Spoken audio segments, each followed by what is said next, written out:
The role of a dad और a father is not talked about too much. Father का role वहीं से start हो जाता है जब तो कई बार हमें लगता है that we are ready, but जब वो चीज़ें आके गिरती है ना, हमने वो चीज़ें एक्सपीरियंस की हैं. We both are fathers. And जो इंडियन सोसाइटी है, all of them are having some kind. बहुत सारे इंडियन कपल्स पे ना बेबी का डिसीजन थोप दिया जाता है. आपका जो स्पर्म आज बनेगा वो बहुत पुअर क्वालिटी स्पर्म बनेगा. इंडियन मैन को पता भी नहीं है ये. अगर बेबी नहीं हो पा रहा, डैड का उसमें मतलब फॉल्ट है. हाँ, लड़का ही चाहिए. Strong dads, strong futures. Because your child is always watching. Parenting का तो सब बात करते हैं और बहुत लोग बात करते हैं नेट पे. नहीं, Yes. सबने देखा होगा, रील्स वील्स में आते रहते हैं यूट्यूब पे भी. Yes. बट वो पेरेंटिंग ना मॉम के पर्सपेक्टिव से हो रही होती है बहुत जगह पे. The role of a dad और a father is not talked about too much. The whole space is occupied by mothers. No one talks about it. No one gives the perspective of a father, what he feels, what are the things which are need to be done by him at the time of conceiving and during the pregnancy, and when the actual role comes of the dad, what are the things which are required. क्या चीज़ें हैं जो आप छोटी छोटी चीज़ें जो आप इम्प्रूव करके इतने बड़े इम्पैक्ट ला सकते हो, वो चीज़ें अगर हमें पता हो तो क्या ही चेंजेस हो सकते हैं, क्या ही रिजल्ट्स मिल सकते हैं. वो कभी एक फादर को पता ही नहीं लगते हैं. तो उन्हीं सब चीज़ों के ऊपर आज हम डिस्कस करेंगे. तो लोग फादर का या डैड का काम ना, I think it starts even before conceiving. It starts when you to marry. इतना पहले स्टार्ट हो जाता है. मतलब जब आप हस्बैंड बनते हो ना, तब से ही आपका एक हल्का सा माइंडसेट में फादरहुड के बारे में आ जाना चाहिए. Like if you want babies, अगर तो आप डिंक कपल हो, डबल इनकम, नो किड्स, तो who cares. But if you are willing to have a kid, तो it's a very big responsibility. And dad का, फादर का रोल वहीं से स्टार्ट हो जाता है जब मैरिज होती है. We both are fathers. Yes. Trilok has. I have 2 daughters. One is 6-year-old and one is just 3 months old. And as I recently became a father again, and I'm loving these, moments again, reliving those. This is amazing. This is an amazing feeling. मज़ा आ रहा है. and मतलब वही है, जो parenting में जो काम बढ़ जाता है वो भी बढ़ा हुआ है. and stress भी बहुत है and थकावट भी बहुत है. बट जो चीज़ है, जो एक्सपीरियंस है of being a father, ये मतलब एक अलग एक्सपीरियंस है. So let's. करेक्ट. एंड मेरा भी एक सन है, अभी 3 years का होने वाला है लगभग. Yes. और मेरे भी जितने एक्सपीरियंसेस रहे हैं अपने फादर को देखते हुए या मेरे फादरहुड के, वो हम अभी शेयर करेंगे. इस पॉडकास्ट में हम 9 इम्पॉर्टेंट टॉपिक्स के बारे में बात करेंगे जो कि ज़रूरी हैं या आपके माइंड में होने चाहिए जब आप फादरहुड की तरफ जाने का सोचते हो. पहले टॉपिक की तरफ बढ़ते हैं. Yes. पहला टॉपिक है हमारा पैटरसन्स. ये वर्ड किसी ने सुना ही नहीं होगा, क्योंकि इसके ऊपर बात ही नहीं होती है. जो भी फादर या डैड के रिलेटेड जो भी चीज़ें हैं वो बात ही नहीं होती हैं. सो पैटरसन्स एक ऐसी टर्म है जिसको डॉक्टर सिंगले ने कॉइन किया है. And it talks about the transformational changes which a man goes throughout the pregnancy, throughout the fatherhood. So ये टर्म उसके बारे में है. पैटरसन्स इंडियन कल्चर में ना ज़्यादा बात नहीं होती इस बारे में. इनविजिबल है वो. जो मेन होता है ना, उनको ना जेन्युइनली आइडेंटिटी शिफ्ट होता है व्हेन जब बेबी आने वाला होता है. जैसे फॉर एग्जांपल बॉडी में टेस्टोस्टेरोन चेंजेस होते हैं, ब्रेन के चेंजेस होते हैं, राइट. Yes. आपकी जो वैल्यूज़ हैं लाइफ में उसकी रीऑर्डरिंग होती है, राइट. ये सब कुछ होता है बिफोर द बेबी अराइव्स. पैटरसन्स में पहली चीज़ ये है कि आपके फादर जो हैं, आपके फादर, ओके, वो कैसे फादर थे. नॉट द आइडियलाइज्ड वर्जन जो आप किसी के साथ जब मिलते हो या बाहर कोई पूछता है, बेटा पापा कैसे हैं, पापा कैसे हैं, किस टाइप के हैं, है ना, गुस्सा करते हैं कि अच्छे हैं. तो आप सबको डिफॉल्ट आंसर देते हो. दैट्स अ आउटर इमेज ना. image. What happened is only है ना. कैसा फादरहुड था, कैसा आपका चाइल्डहुड था, कैसे उन्होंने आपको पेरेंट किया है, ओनली दैट, है ना. उसका जो भी चीज़ें हैं वो होती हैं. एंड जो इंडियन सोसाइटी है, जैसी पेरेंटिंग यहाँ पे थ्रू आउट जो एक जनरलाइज पेरेंटिंग हुई है, उसके हिसाब से तो मतलब जितने भी अभी ग्रोन अप्स हैं ना, so all of them are having some kind of trauma, है ना, राइट. सो मतलब सो दोज थिंग्स, है ना, those things, the way the parenting has been done in the past has affected the your fatherhood today. क्या क्या चीज़ें हैं जो मैंने असिमुलेट किया है, क्या क्या चीज़ें हैं जो मैंने उनकी पेरेंटिंग स्टाइल से अपने अंदर ले आऊँ, जानते हुए भी, या कुछ चीज़ें ऐसी भी है जो ना जानते हुए भी मेरे अंदर हैं because of the parenting style of my father. Correct. So उसी के ऊपर अभी और लाइट हम थ्रो कर रहे हैं. तो क्या आपके फादर एब्सेंट थे कि प्रेजेंट थे? क्या वो अथॉरिटेटिव थे कि वो अथॉरिटेरियन थे? दोनों में फ़र्क है। क्या वो वार्म थे आपके साथ, क्या वो कोल्ड थे? क्या वो प्राउड थे? डज ही से इट आउट अलाउड? क्या वो साइलेंट थे? ये सारी चीज़ें उन्हें आपका टेम्पलेट इम्पैक्ट किया है कि आप किस तरह के फादर बनोगे। रिसर्च ने शो किया है कि जो मैन अपनी रिफ्लेक्ट करते हैं ना on their bond between themselves and their father are more intentional in becoming a new father. सब टेकन फॉर वो ले लेते हैं कि हाँ ठीक है भाई, पापा है तो ऐसे ही हैं, राइट है ना? राइट। जैसे मैं अपना ही एक एग्जांपल देता हूँ। My father was great with kids, है ना? छोटे बच्चों को बहुत अच्छे से रखते हैं, बहुत अच्छे से उनके साथ टाइम स्पेंड करते हैं। The way he takes care of them, the way he is मतलब उनको देख के ही मतलब लगता है कि that he is very connected to the newborn और टू द टॉडलर, है ना? बहुत अच्छे से बात करते हैं। वैसा ही पेरेंटिंग स्टाइल मेरा भी रहा है उनका। सो उसकी वजह से क्या हुआ, at the time of when I was about to become a father, so I was so confident, I was so feeling so I was so excited कि हाँ यार, ये चीज़ तो मैंने अपने फादर में देखी है, ही एन्जॉयड इट अ लॉट, सो मैं भी उसको बहुत अच्छे से लूँगा। And the same thing happen. And कुछ चीज़ें ऐसी भी थी जिसके लिए मैं प्रिपेयर्ड नहीं था। वो मेरा एक अलग पर्सपेक्ट, क्योंकि सभी का लर्निंग कर्व होता है ना। वो टाइम मेरे फादर के टाइम पे जो पेरेंटिंग स्टाइल था जसदेव एज मतलब वो अलग टाइम था। And now as I am मैं न्यूक्लियर फैमिली हूँ, I am staying in a city and, है ना, वो my wife is working, I am working, तो अभी पेरेंटिंग स्टाइल चेंज हो गया है। तो बहुत सारी चीज़ें ऐसी हैं जो मैंने नई फेस की, बट आई वॉज एक्साइटेड, है ना। जो भी हम इस टॉपिक के बारे में जो भी बात करें, I was so excited because of the parenting style I experience, right. So मैं भी एग्जांपल देता हूँ। मेरे फादर ना, जब मैं छोटा था तो उनको ना बहुत ट्रिप्स पे जाना पड़ता था, बिकॉज उनका ऑफिस ऐसा था कि उनको वर्ल्ड टूर्स पे जाना पड़ रहा था। तो बहुत ऐसे महीने होते थे कि पापा घर पे नहीं होते थे। तो कहीं ना कहीं ना आई मिस्ड माई पापा, कि पापा होते तो पापा के साथ ये करता। ऑल्दो जब वो होते थे तो he used to spend so much quality time with me, but जब वो नहीं होते थे तो I used to miss him a lot. And वो कहीं ना आई एम ट्राइंग कि कॉन्शियसली, जैसे अगर मैं कहीं जा रहा हूँ ट्रिप पे, तो मैं उससे बॉन्ड बना के रखूँ। आजकल तो वीडियो कॉल्स का ज़माना है, तो आप बहुत इजीली कनेक्ट कर सकते हो। उस टाइम पे तो भाई कॉल्स भी बहुत, आप सोचो ISD कॉल, इंटरनेशनल कॉल कहाँ हो पाता था, पैसे नहीं होते थे, है ना, सबको मिलता नहीं था। आजकल ईजी है। तो I am trying consciously to be more present, even though I M distant कहीं पे, अगर कहीं घूमने जा रहा हूँ तो।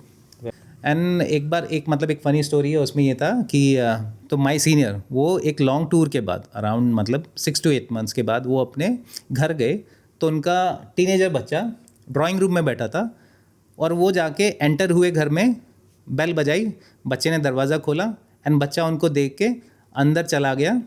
थोड़ी देर एक बार उनको और देखा एंड देन फिर वो अपनी मम्मा के पास चला गया।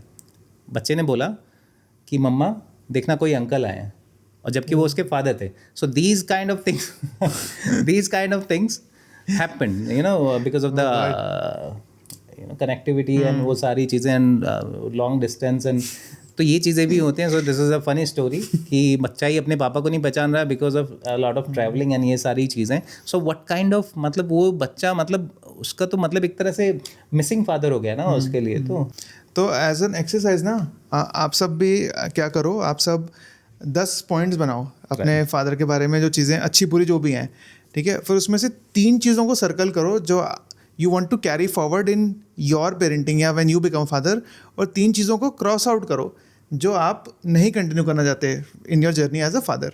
इससे क्या होगा, एक तो आप 10 चीज़ें जब लिखोगे तो you will self reflect on your bond with your father, जो कि आज तक बहुत लोगों ने वर्बलाइज भी नहीं किया होता, वर्ड्स ही नहीं होते। बट अगर आप उनको वर्ड्स में लिख दोगे, पेपर पे ले आओगे ना, तो आपको बहुत क्लैरिटी मिलेगी इंटरनली कि क्या कॉन्शियसली में करना है, क्या नहीं करना है। और ये बहुत ज़रूरी भी है, ये बहुत ज़रूरी भी है। बहुत अच्छा पॉइंट लगा मुझे ये कि आपको चीज़ें लिखनी हैं पेपर पे। जब आप चीज़ें लेके आते हो ना, सो आप अपनी चीज़ों को मतलब आप बाहर ला रहे हो, it creates a connection, it gives you all the things to remember and it gives a broader perspective so that you can look behind that what has happened and what are the things need to be changed and what are the things can be made better. Correct. और India में तो ये बड़ा वो है फंडा कि मर्द को दर्द नहीं होता। हाँ। सब ये बोलते हैं, है ना। ये तो सिखाया जाता है बचपन से। तो सिखाया जाता है कि रो क्यों रहे हो बेटा, है ना, चलो उठो ऐसा। तो मैं इंडियन में ना रेज्ड ऑन साइलेंस, उनको अपना डाउट या फियर या टेंडरनेस जब वो एक्सपोज करते हैं तो उसको वीकनेस माना जाता है, राइट। ये ऐसा माइंडसेट है इंडिया में, राइट। एंड इससे फादरहुड भी बहुत अफेक्ट होता है, बिकॉज वो अपना पूरी लाइफ उनको मर्द को दर्द नहीं होता या अपने इमोशंस को छुपाओ, ये सारी चीज़ें बताई जाती हैं। तो जब बेबी आता है ना, तो वो अपने इमोशंस को एक्सप्रेस नहीं कर पाते हैं बेबी के साथ, वो इतना प्यार नहीं दिखा पाते हैं बेबी को, क्योंकि अगर वो दिखाएंगे ज़्यादा प्यार तो उनका मैस्कुलिनिटी पे फ़र्क आएगा। पीपल विल, मतलब सोसाइटी उनको देखेंगे, यार ये तो मतलब बहुत सॉफ्ट है, ये तो बहुत ही मतलब ये मैस्कुलिन नहीं है, इज़ नॉट अ मैन और something like that if he is carrying the baby around, you know, ये चीज़ें होती हैं और ये आज भी हैं चीज़ें, you know, we have, this is 2026, ये चीज़ें आज भी हैं। और अभी सबने समय रैना का शायद देखा ही होगा, Yes, है ना, yes, yes, still alive. yes, yeah. हम लोग इस जनरेशन के डैड्स तो हम देख ही रहे हैं। Right. उसमें भी एक सेगमेंट में भाई समय ने कितना बढ़िया बोला है कि अपने पापा के पास जाओ, उनको आई लव यू बोलो और उनसे भी बुलवाओ, उनको पप्पियाँ करो, उनसे भी लो, है ना। तो ये सब करने से वो धीरे धीरे ना उनके साथ वो बॉन्ड, वो मर्द को दर्द नहीं, वो सॉफ्टनेस, वो टेंडरनेस वो निकल के आएगी धीरे बहुत धीरे। मुश्किल काम है, मुश्किल है, बहुत मुश्किल काम है। आपने ट्राई किया था? आपने ट्राई किया? मैंने ये ट्राई, मतलब आता है, माइंड में आता है, बट बहुत डर लगता है मतलब ट्राई करने से ना, कि लाइक क्या होगा, क्या रिएक्शन होगा, मतलब डर लगता है वो उस चीज़ के लिए। एंड हाँ, मतलब आज मदर्स डे है, तो आज मदर के साथ यू नो मैं उनके लिए केक लेके आया, उनके लिए गिफ्ट लेके आया। So my mother was trying to hug me, so I became uncomfortable, you know, ये चीज़ हम में भी नहीं है, वो उस चीज़ को अपनाने के लिए, है ना। तो first we have to normalize this thing that we can, you know, go and tell this thing। वो चीज़ पहले हमें नॉर्मलाइज, पहले अपने माइंड सेट को बनाना ना, अदरवाइज आप डायरेक्ट जाओगे तो आप खुद ही एसिमुलेट नहीं कर पाओगे, खुद ही समझ नहीं पाओगे उस चीज़ को। अब हम बढ़ते हैं दूसरे टॉपिक की तरफ, जो कि है your marriage is the babies first home. जो बच्चे का पहला घर होता है वो है आपका, वो है मैरिज। यस। जब बेबी कंसीव हो रहा है और कंसीव जब 9 महीने अंदर है in your wife's body, right, womb में, तो बेबी का डेवलपमेंट इज शेप्ड बाय कितना स्ट्रेस है मदर को, कितना वो सेफ फील कर रही है in the marriage. Right. But अगर वो सेफ्टी और सिक्योरिटी हम नहीं दे पा रहे हैं अपनी वाइफ को, तो बेबी का डेवलपमेंट हैम्पर होता है। और वो सेफ्टी और सिक्योरिटी की फीलिंग वो तभी आएगी, वो हस्बैंड के थ्रू ही आएगी, जब हस्बैंड एक मतलब काम फील करेगा, उसके सारे इश्यूज रिजॉल्व होंगे अपनी वाइफ के साथ, या वाइफ के रिजॉल्व होंगे अपने हस्बैंड के साथ, वो सेफ्टी सिक्योरिटी वो तभी आएगी।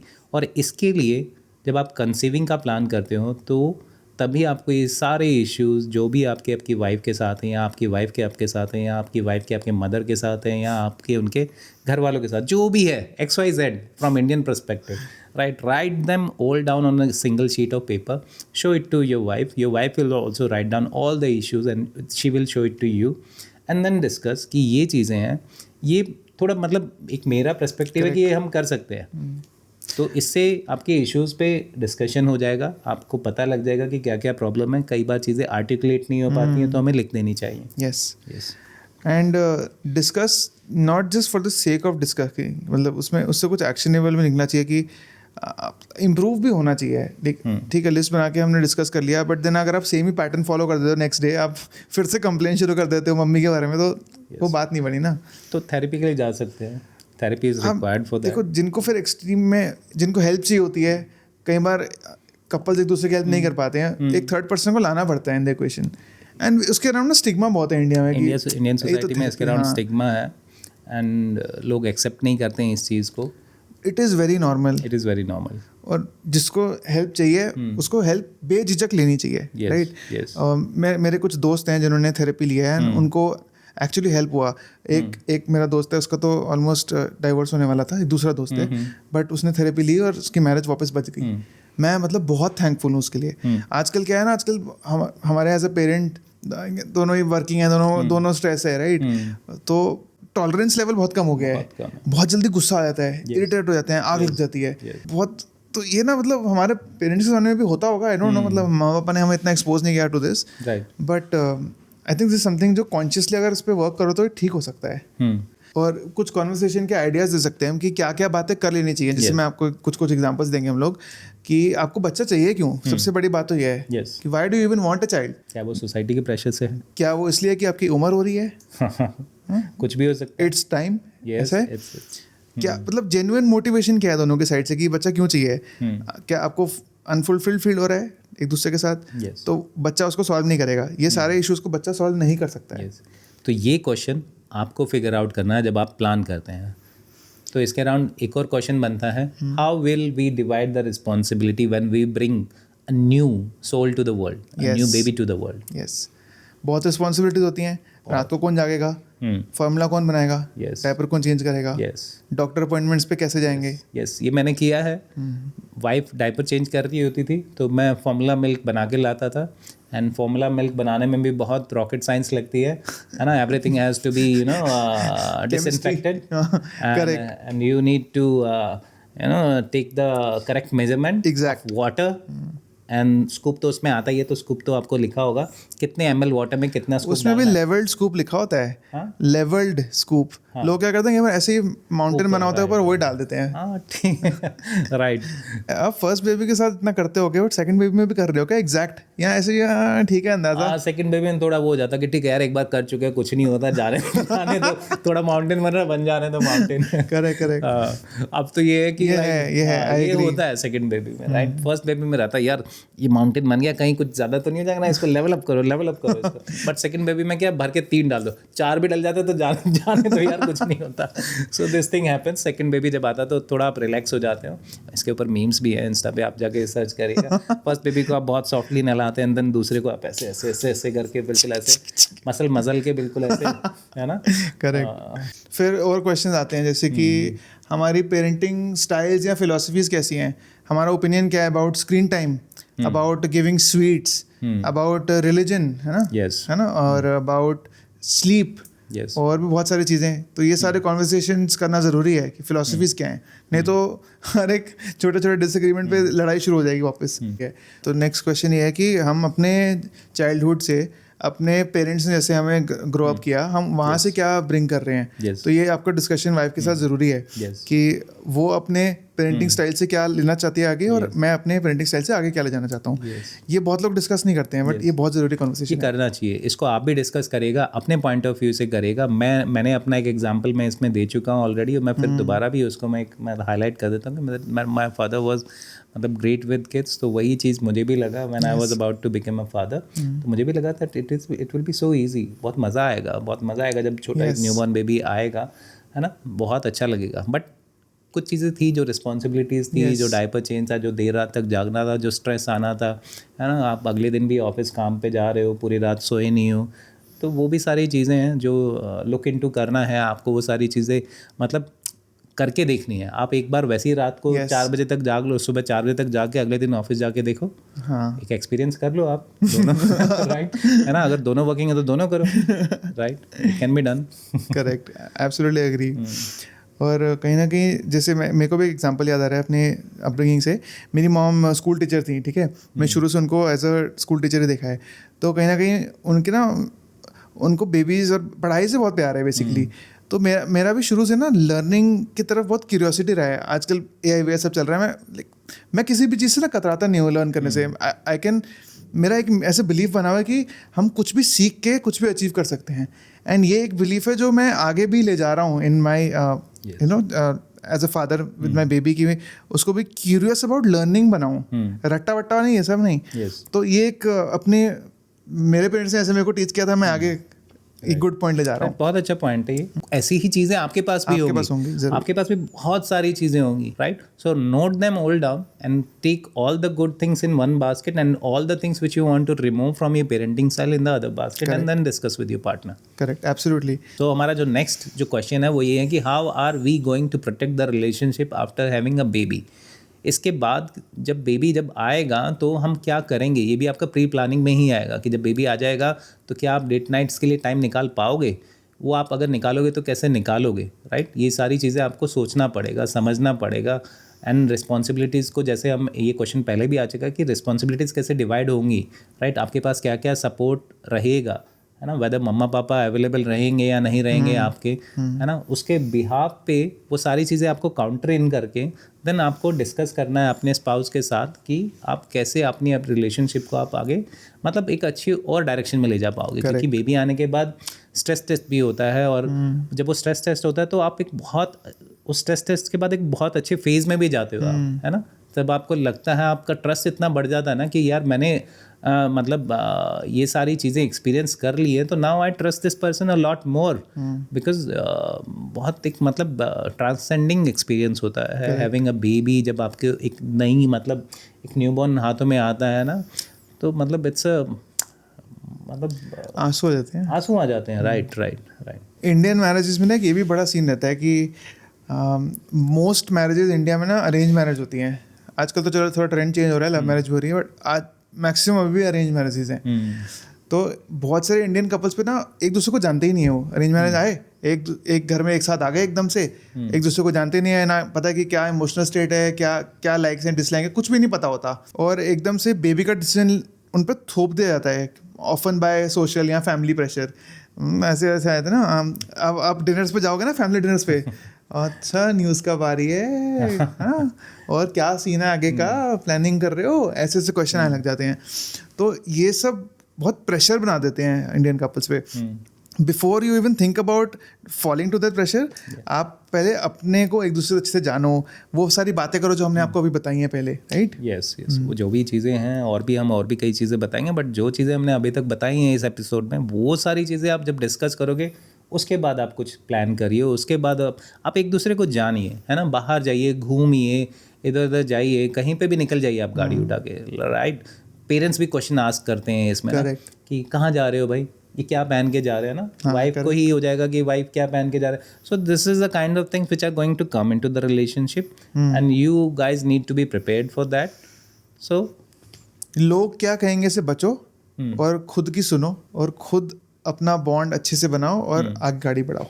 अगर ये जब चीज़ें आप डिस्कस करोगे तो कोई प्रॉब्लम आती है, तो you can also go for a therapy which must be generalize in our country, which is right now not, it is not generalize, because हम सोचते हैं कि वो हमारा वर्स्ट केस में जाके होगा, जब बहुत ज़्यादा कॉन्फ्लिक्ट बढ़ जाएगा तब होगा। बट अगर हम ये चीज़ को बहुत नॉर्मलाइज करके इनिशियली ही इसको हम स्टार्ट कर देते, तो आई थिंक ये बेटर हेल्प। तो वर्स्ट केस कभी आएगा ही नहीं। हाँ, इनफैक्ट पता है क्या, थेरेपी तो काफ़ी जगह पेड होगी इंडिया में, फ्री भी होगा, आई एम नॉट श्योर, बट आप एक और मेरे को अच्छा एग्जांपल थेरेपी से रिलेटेड आ गया याद अभी जस्ट, कि अगर आपकी फैमिली में ऐसा कोई है ना जिसका रिलेशनशिप आपको बहुत आइडियल लग रहा है देखने में बाहर से, ठीक है, उनके अंदर भी कुछ भसूड़ियाँ होंगी या उनके कुछ कन्फ्लिक्ट्स होंगे जो वो नहीं दिखा रहे बाहर, बट जिनका आपको पता है कि इस फैमिली में इस कपल का लव का टेम्पलेट बहुत अच्छा है, एक दूसरे का डायनामिक अच्छा है, तो आप उनसे भी कैजुअल एडवाइस दे सकते हो कि अच्छा मेरे को भाई ये प्रॉब्लम आ रही है, या बहन ये मेरे को प्रॉब्लम आ रही है मैरिज में, मैं कैसे डील करूँ इससे, या मैं कैसे बात करूँ अपने हस्बैंड या वाइफ से। तो ये भी, इससे कुछ तो इंसाइट मिलेगा, राइट, आपको, कि आप कुछ अप्रोचेस मिल जाएंगे कि अच्छा ये लोग ऐसे कर रहे हैं तो मे बी मेरे लिए भी वर्क करेगा। तो थेरेपी अगर नहीं भी लेना चाह रहे, उसके अराउंड वैसे कोई स्टिग्मा नहीं है, ले सकते हो। बट अगर आपकी फैमिली में, जैसे मेरी फैमिली में जो मेरी वाइफ के पेरेंट्स हैं, उनका लव का टेम्पलेट इज अमेजिंग, उन्होंने इतने ईयर्स ऑफ मैरिज कैसे मेंटेन किए। ऑफ कोर्स उनकी फाइट्स होती हैं, ऑफ कोर्स उनके डिसएग्रीमेंट्स हैं, but the way they bounce back and how they portray themselves to the family, my mind is blown. तो sometimes I take advice from my father in law, relationship advice, कि how can I deal with this situation in specifically, right. कई बार मैं उनके साथ date पे जाता हूँ उनके साथ में, अभी जैसे हम जगन्नाथ गए थे कुछ टाइम हो गया अभी, तो वहाँ पे बैठ के हमने मस्त 2 घंटा बात की अबाउट कि लव के बारे में कैसे करते हैं, उनका कैसे टेम्पलेट है और आजकल कैसे चेंज हो रहा है, या क्या चीज़ें मेरे को बेटर कर सकता हूँ। तो that was a mini therapy session जो कि पे नहीं करना पड़ा, ऑफ कोर्स बिल जो था वो मैंने पे किया, but you are blessed to have मतलब ऐसे फादर इन लॉ, तो you are blessed to have, but सबके पास नहीं है ना ये सपोर्ट चैनल ना। करेक्ट। सो वो ढूंढना है, बिल्कुल ढूंढना, एंड वो कैसे ढूंढना है, वो फिगर आउट करना है, चाहे वो आपका दोस्त हो सकता है या आपके फादर इन लॉ हो सकते हैं, रेयर है बट हो सकते हैं राइट। एंड अगर दोस्त मिल जाते हैं तो बेस्ट है, अदरवाइज आप अपने कजन्स में, थोड़ा स्टिग्मा होता है इसमें डिस्कस करने में, एक बार में थोड़ा हिंड्रेंस आएगा, बट जिस पे आप थोड़ा ट्रस्ट कर सकते हो आप इनिशिएट करिए कन्वर्सेशन, आप करके देखिए, क्या पता वो भी थोड़ा सा मतलब हिंडर कर रहा हो, बात ना कर पा रहा हो, तो क्या आप जब एक बार इनिशिएट छोटा सा किसी टॉपिक पे इनिशिएट करिए, अगर कुछ वहाँ से फीडबैक कुछ आता है तो देन मे बी वो भी आपसे डिस्कस करने लगे, एंड इससे क्या होगा, आपका एक सपोर्ट सिस्टम बिल्ड हो जाएगा जो कि बहुत ज़रूरी है, अदरवाइज तो थेरेपी इज़ ऑलवेज ओपन। ठीक है, तो अब हम जा रहे हैं अपने थर्ड सेगमेंट पर, जिसमें है हमारा रियलिटी चेक। और रियलिटी चेक किसका होगा? फादरहुड का रियलिटी चेक होगा, राइट जसदेव? आपके स्पर्म का रियलिटी चेक। यस। स्पर्म का होगा और स्पर्म में स्विमिंग का रियलिटी चेक होगा कि like how better they can swim, और उसके लिए यू हैव टू जो आपका ये बनता है ना स्पर्म, ये ऑलमोस्ट इसका साइकिल रहता है 72 to 90 डेज का। राइट तो एक छोटा सा स्पर्म जो आपके टेस्टिस में बनता है Right. सेल, राइट उसको फुली मैच्योर होके एक अडल्ट स्पर्म बनने में 72 to 90 डेज लगते हैं। इसका ये मतलब है कि जो जिस तरह आपका लाइफस्टाइल अभी है, अगर आप अभी सुट्टा उट्टा मार रहे हो, दारू पी रहे हो, तो आपका जो स्पर्म आज बनेगा वो 3 महीने बाद मैच्योर होके बहुत पुअर क्वालिटी स्पर्म बनेगा, और वो आप कंसेप्शन के लिए यूज करोगे तो उसका क्या इम्पैक्ट होगा आपके बेबी पे? उसका इम्पैक्ट आपका पूरा बेबी का जो जेनेटिक कोड होगा ना उसको चेंज कर सकता है। If you are a smoker, you are a alcohol, आप ड्रिंक करते हैं, स्मोक करते हैं, आप XYZ चीज़ें आप है ना प्रोसेस्ड फूड खाते हैं, आप जंक फूड खाते हैं, वो सारी चीज़ें, आप शुगरी चीज़ें खाते हैं, आप चाय पीते हैं दिन की 5-5 ऑफिस में, आप स्ट्रेस में रहते हैं ऑफिस में, करेक्ट। तो वो सारी चीज़ें आपके स्पर्म की क्वालिटी को अफेक्ट करेंगी एंड वो आपके बेबी के जेनेटिक कोड को लिखने वाली हैं। It is so important I think. और ये 3 महीने पहले स्टार्ट होता है, इवन बिफोर कंसेप्शन, है ना। When you plan for the conception, आप 3 महीने पहले से, मैं तो बोलूँगा कि 6 महीने पहले, बिल्कुल, बट मिनिमम 3 महीने आपको रखना है। इसका ना साइंटिफिक टर्म इसको बोलते हैं स्पर्मेटोजेनेसिस। जोमेटोजेनेसिस स्पर्मेटोजेनेसिस, राइट। तो स्पर्म की क्वालिटी ना 4 एक्सिस पे मेजर की जाती है। फर्स्ट होता है काउंट, कि कितना है, क्वांटिटी। फिर है मोटिलिटी, उसका मूवमेंट कितना है। फिर है मॉर्फोलॉजी, कि उसकी शेप कैसी है। एंड लास्ट में DNA फ्रेगमेंटेशन, कि उसकी जेनेटिक इंटेग्रिटी कैसी है। बहुत इंडियन मैन को पता भी नहीं है ये। और जब भी फर्टिलिटी की बात आती है या मतलब तो हम स्पर्म की क्वालिटी पे कभी जाते ही नहीं है ना, उस तरफ हम जाते ही नहीं है। But 40 to 50% of the cases में, ऑल इनफर्टिलिटी केसेस में मेल फैक्टर होता है। वो ऑलमोस्ट हाफ हो गया है। तो हाफ हो गया, ये हाफ हो मतलब गया। आधी जनता, मतलब जो बच्चा नहीं कर पा रहे हैं उसमें से आधी जनता में डैड की अकाउंटेबिलिटी ज़्यादा है। डैड का अकाउंटेबिलिटी है, डैड का उसमें मतलब फॉल्ट है। येट अगर इतने सारे आप कह रहे हो कि ऑलमोस्ट आधी infertility cases are due to the man, फिर भी मैन को कभी इन्वेस्टिगेट नहीं किया था पहले, हमेशा वुमेन पे बोला जाता कि भाई इनके टेस्ट कराओ जी। राइट। ऐसा क्यों है? जबकि स्पर्म का टेस्टिंग तो बड़ा सस्ता है, 400, 500, 800 रुपये, 1000 रुपये में हो जाएगा किसी लैब में। बिल्कुल बिल्कुल। और कोई कराता नहीं है, कोई सोचता ही नहीं है ना। वो सोसाइटी की जो थिंकिंग है वो स्टार्टिंग से ही ऐसा है ना। पैट्रियार्क की सोसाइटी है, तो ब्लेम अगर किसी को करना है तो किसको करना है? राइट, वुमेन को ब्लेम करना। अगर बेबी नहीं हो पा रहा है तो वुमेन की वजह से नहीं हो रहा, मदर की वजह से नहीं हो पा रहा है। सो इतनी जल्दी ब्लेम नहीं लेते हैं। बहुत स्ट्रांग है ना, मैस्कुलिन है, राइट। तो हमारे लाइक क्या क्या फैक्टर्स ऐसे हैं जिससे स्पर्म पे इम्पैक्ट होता है? क्या 1 by 1 हम डिस्कस कर सकते हैं? हाँ, स्टार्ट करते हैं ना। हम जैसे हम लैपटॉप पे ही काम करते हैं, तो लैपटॉप से जो हीट निकलती है, तो हीट भी एक उसी का फैक्टर है। हमारे ना जो टेस्टिस हैं वो एक रीजन से बॉडी के बाहर हैं, क्योंकि जो स्पर्म प्रोडक्शन के लिए आइडियल टेम्परेचर होता है ना, वो 2 से 4 डिग्री कम होता है बॉडी से, तब स्पर्म प्रोडक्शन होता है। हमारे कोर बॉडी टेम्परेचर से वो कम होता है। करेक्ट। अगर हम उस पर ज़्यादा हीट डाल देंगे, अब हीट कैसे हो सकता है? लैपटॉप रख के बैठे हो, हीट आ जाएगा। बहुत गर्मी में घूम रहे हो बाहर, हीट आ जाएगा। अगर आप बॉक्सर ब्रीफ की जगह, बॉक्सेस की जगह ब्रीफ्स पहन रहे हो, वेंटिलेशन ठीक हो रहा नहीं हो रहा, हाँ, तो गर्मी बढ़ जाएगी। राइट। सो आप भी मेक श्योर करिए कि आप वेल वेंटिलेटेड रहे। हीट को अवॉइड करने के लिए हम क्या कर सकते हैं? अपने लैपटॉप को थाइस पे रख के मत यूज़ करो, टेबल पे रख के यूज़ करो। फ़ोन को आप अपनी पॉकेट में इधर मत रखो, जब भी मौका मिले इसको निकाल के बाहर रख दो, है ना। टाइट अंडरगारमेंट्स मत पहनो, लूज बॉक्सर्स पहनो या और XYZ चीज़ें करो। हॉट लॉन्ग बात मतलब वैसे तो नहीं लेते हैं जनरली, बट ज़्यादा तेज गर्म पानी से आप don't take a bath. Correct. और लंबे टाइम तक मत लो बात, लेना है तो जल्दी से लेके बाहर निकलो, take a quick shower and then you can go, right. So these all things can help you counter the heat factor in. Correct. So now the tobacco factor, I think, and the alcohol factor. Alcohol and tobacco मैं एक ही bucket में डाल सकते हैं। right, correct. right. सारे vices ही हैं ये, और इन सब से तो DNA डिस्ट्रॉय हो जाता है। एंड गुटखा, बीड़ी, तंबाकू, हुक्का, कुछ भी कर लो, ये सारे सेम कैटेगरी की चीजें हैं। Same category, and you need to avoid these things. 100% avoid करना ही बेटर है। Sperm, right. So now एक और फैक्टर है जो कि स्ट्रेस है आपकी ड्यू टू जॉब। एक्चुअली पता है क्या, अल्कोहल बहुत जगह ना अवॉइड करना मुश्किल भी हो जाता है।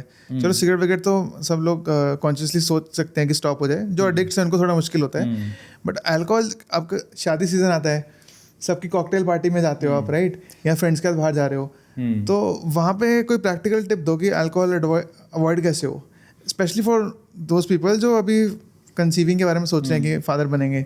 बट मेरा इसमें पर्सपेक्टिव उल्टा है. मुझे लगता है सिगरेट अवॉइड नहीं हो सकती है और अल्कोहल अवॉइड हो सकती है. क्योंकि मेरा जो फ्रेंड सर्कल है ना, मैं I am a non smoker, right, तो मैंने देखा है जो नॉन स्मोकर थे they come into the smoking by being there in the chai meeting every day. जब भी चाय पीने के लिए लोग इकट्ठे होते हैं तो एक ने अगर सिगरेट लगा लिया तो वो जो नॉन स्मोकर होगा, हाँ राइट, पैसिव स्मोक मिलेगा. अदरवाइज तो क्या होगा, नॉन स्मोकर भी कई बार अट्रैक्ट हो जाते हैं, पीयर प्रेशर हो जाता है, तो दे विल आल्सो स्टार्ट कि चलो यार एक बार ट्राई करके देख लेते हैं ना. तो I have seen guys getting into the smoking, being मतलब just है ना newbie in the smoking, चलो यार आज try कर लेता हूँ. But I have seen them after 6 months that they are taking 2 to 3 cigarettes every day. But as you said कि अल्कोहल को अवॉइड करना, अल्कोहल तो चलो शादी के सीजन में आएगा, ठीक है, 6 महीने में आप किसी एक मैरिज फंक्शन में गए, वहाँ पे आपको अवॉइड करना, तो देन आप अवॉइड कर सकते हो. आप उस दिन बहाना बनाओ या कुछ भी हो, तो आप मतलब आप एक प्रैक्टिस कर लो कि हाँ यार ये मुझे ये मेरा टेम्पलेट है, मैं जाके मैं बोल दूंगा यार नहीं मुझे नहीं करना. अदरवाइज मतलब बना सकते हो आप कुछ भी उसमें. बट सिगरेट वाला फैक्टर आई थिंक हमें ज़्यादा उस पर वो रखना चाहिए. तो cigarette and tobacco I think are the main culprits. And if you are a regular अगर अल्कोहल रेगुलर पी रहे हो तो उसको कम करो, बिल्कुल. अदरवाइज ओकेजनल है तो उसको भी आप कम करिए. ओकेजनल तो आप इजीली छोड़ सकते हैं. करेक्ट. एंड स्ट्रेस, देन कौन सा फैक्टर है? स्ट्रेस है. स्ट्रेस तो काफी बड़ा है. तो भाई ऐसी चीज़ है, इनविजिबल है ना, हम नहीं देख सकते हैं कि कितना है क्या है. आप बाहर से कोई अगर मॉनिटर करे तो मे भी पता लग जाए कि कितना स्ट्रेस है ना. हम मतलब हमें भी होता है स्ट्रेस. मैं जॉब करता हूँ ना फ्रॉम 9 to 5, जसदेव भी जॉब करता है फ्रॉम 9 to 5, तो स्ट्रेस होता है, बट दिखता नहीं है और हम एक्सेप्ट भी नहीं कर पाते कि स्ट्रेस है या नहीं है, जब तक वो हमें फिजिकली वो हमें अपनी बॉडी में फील ना होने लगे, है ना. जैसे लेथार्जिक होने लगे या कहीं बॉडी में मतलब कोई नई जगह दर्द शुरू हो जाए, बीपी बढ़ जाए, वो भी उसका कोई विजिबल साइड इफेक्ट नहीं होता, जब तक मेजर नहीं करोगे पता नहीं चलता. तो उसको कैसे मिनिमाइज करें आप इसको, मतलब अगर पॉइंट थोड़ा इस पे लाइट डालिए, क्योंकि वैसे देखो स्ट्रेस से होता क्या है, आपका कॉर्टिसोल लेवल इंक्रीज होता है ना, और कॉर्टिसोल से स्पर्म प्रोडक्शन हैम्पर हो जाता है. तो ओवरवर्क कल्चर इंडिया में बहुत है आजकल. बहुत सारे लोग हाइब्रिड या वर्क फ्रॉम होम भी लेते हैं, उसमें बहुत काम दिया जा रहा है और लोगों से गधे जैसे काम कराया जा रहा है. तो कहीं ना कहीं स्ट्रेस मैनेजमेंट टिप्स हमें चाहिए. कॉर्टिसोल लिंक भी है हमारा उससे, टेस्टोस्टेरोन से लिंक्ड है कॉर्टिसोल. अगर कॉर्टिसोल अगर हमारा बढ़ेगा तो जो टेस्टोस्टेरोन प्रोडक्शन है वो डाउन आएगा, and that is going to impact the quality of the sperm, right.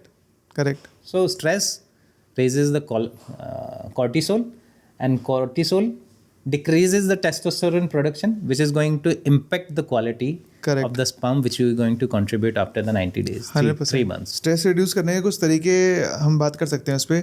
बहुत बार तो अनअवॉइडेबल हो जाता है, बट बहुत सिंपल तरीके मेरे लिए काम करते हैं. तो मेरे पास जो डेस्क है वहाँ से मैं कोशिश करता हूँ हर 1 या 1.5 घंटे में उठ जाऊँ वहाँ से. कई बार बैक टू बैक मीटिंग्स होती हैं, बट आई ऑलवेज ट्राई कि मैं अपने कैलेंडर पे ना एक स्लॉट ऐसा ब्लॉक कर दूं कुछ देर बाद, जो मी टाइम है बेसिकली. तो उस टाइम कोई और मीटिंग कोई बुक नहीं कर सकता मेरे कैलेंडर पे, और मैं उस टाइम उठ के थोड़ा वॉक करके आ गया, ऊपर चले गया, पानी पी लिया, बीवी या बच्चे से बात कर ली, है ना, या किसी लाइक बस बेसिकली कुछ नहीं कर रहा वहाँ पे. तो ये सब चीज़ों से भी हमारा जो स्ट्रेस बढ़ जा रहा था वो थोड़ा सा उसको टाइम मिल जाता है वापस डाउन आने के लिए, और सेंटर्ड हो जाते हैं वापस. कभी आपने नोटिस किया होगा, अगर ऑफिस में होते हो और बैक टू बैक मीटिंग लगी हो ना, और आपको बिल्कुल उठने का भी टाइम नहीं मिला हो, तो जब उठते हो ना एकदम ऐसे पक रहा होता है दिमाग, आप किसी से कुछ बात नहीं कर पा रहे होते, या आपको सर दर्द होने शुरू हो जाता है, हल्का हल्का यहाँ पे सर दर्द शुरू होएगा, स्ट्रेस वाला दर्द शुरू हो जाता है. तो इन सब से अवॉइड करने के लिए मैं तो ये टिप फॉलो करता हूँ.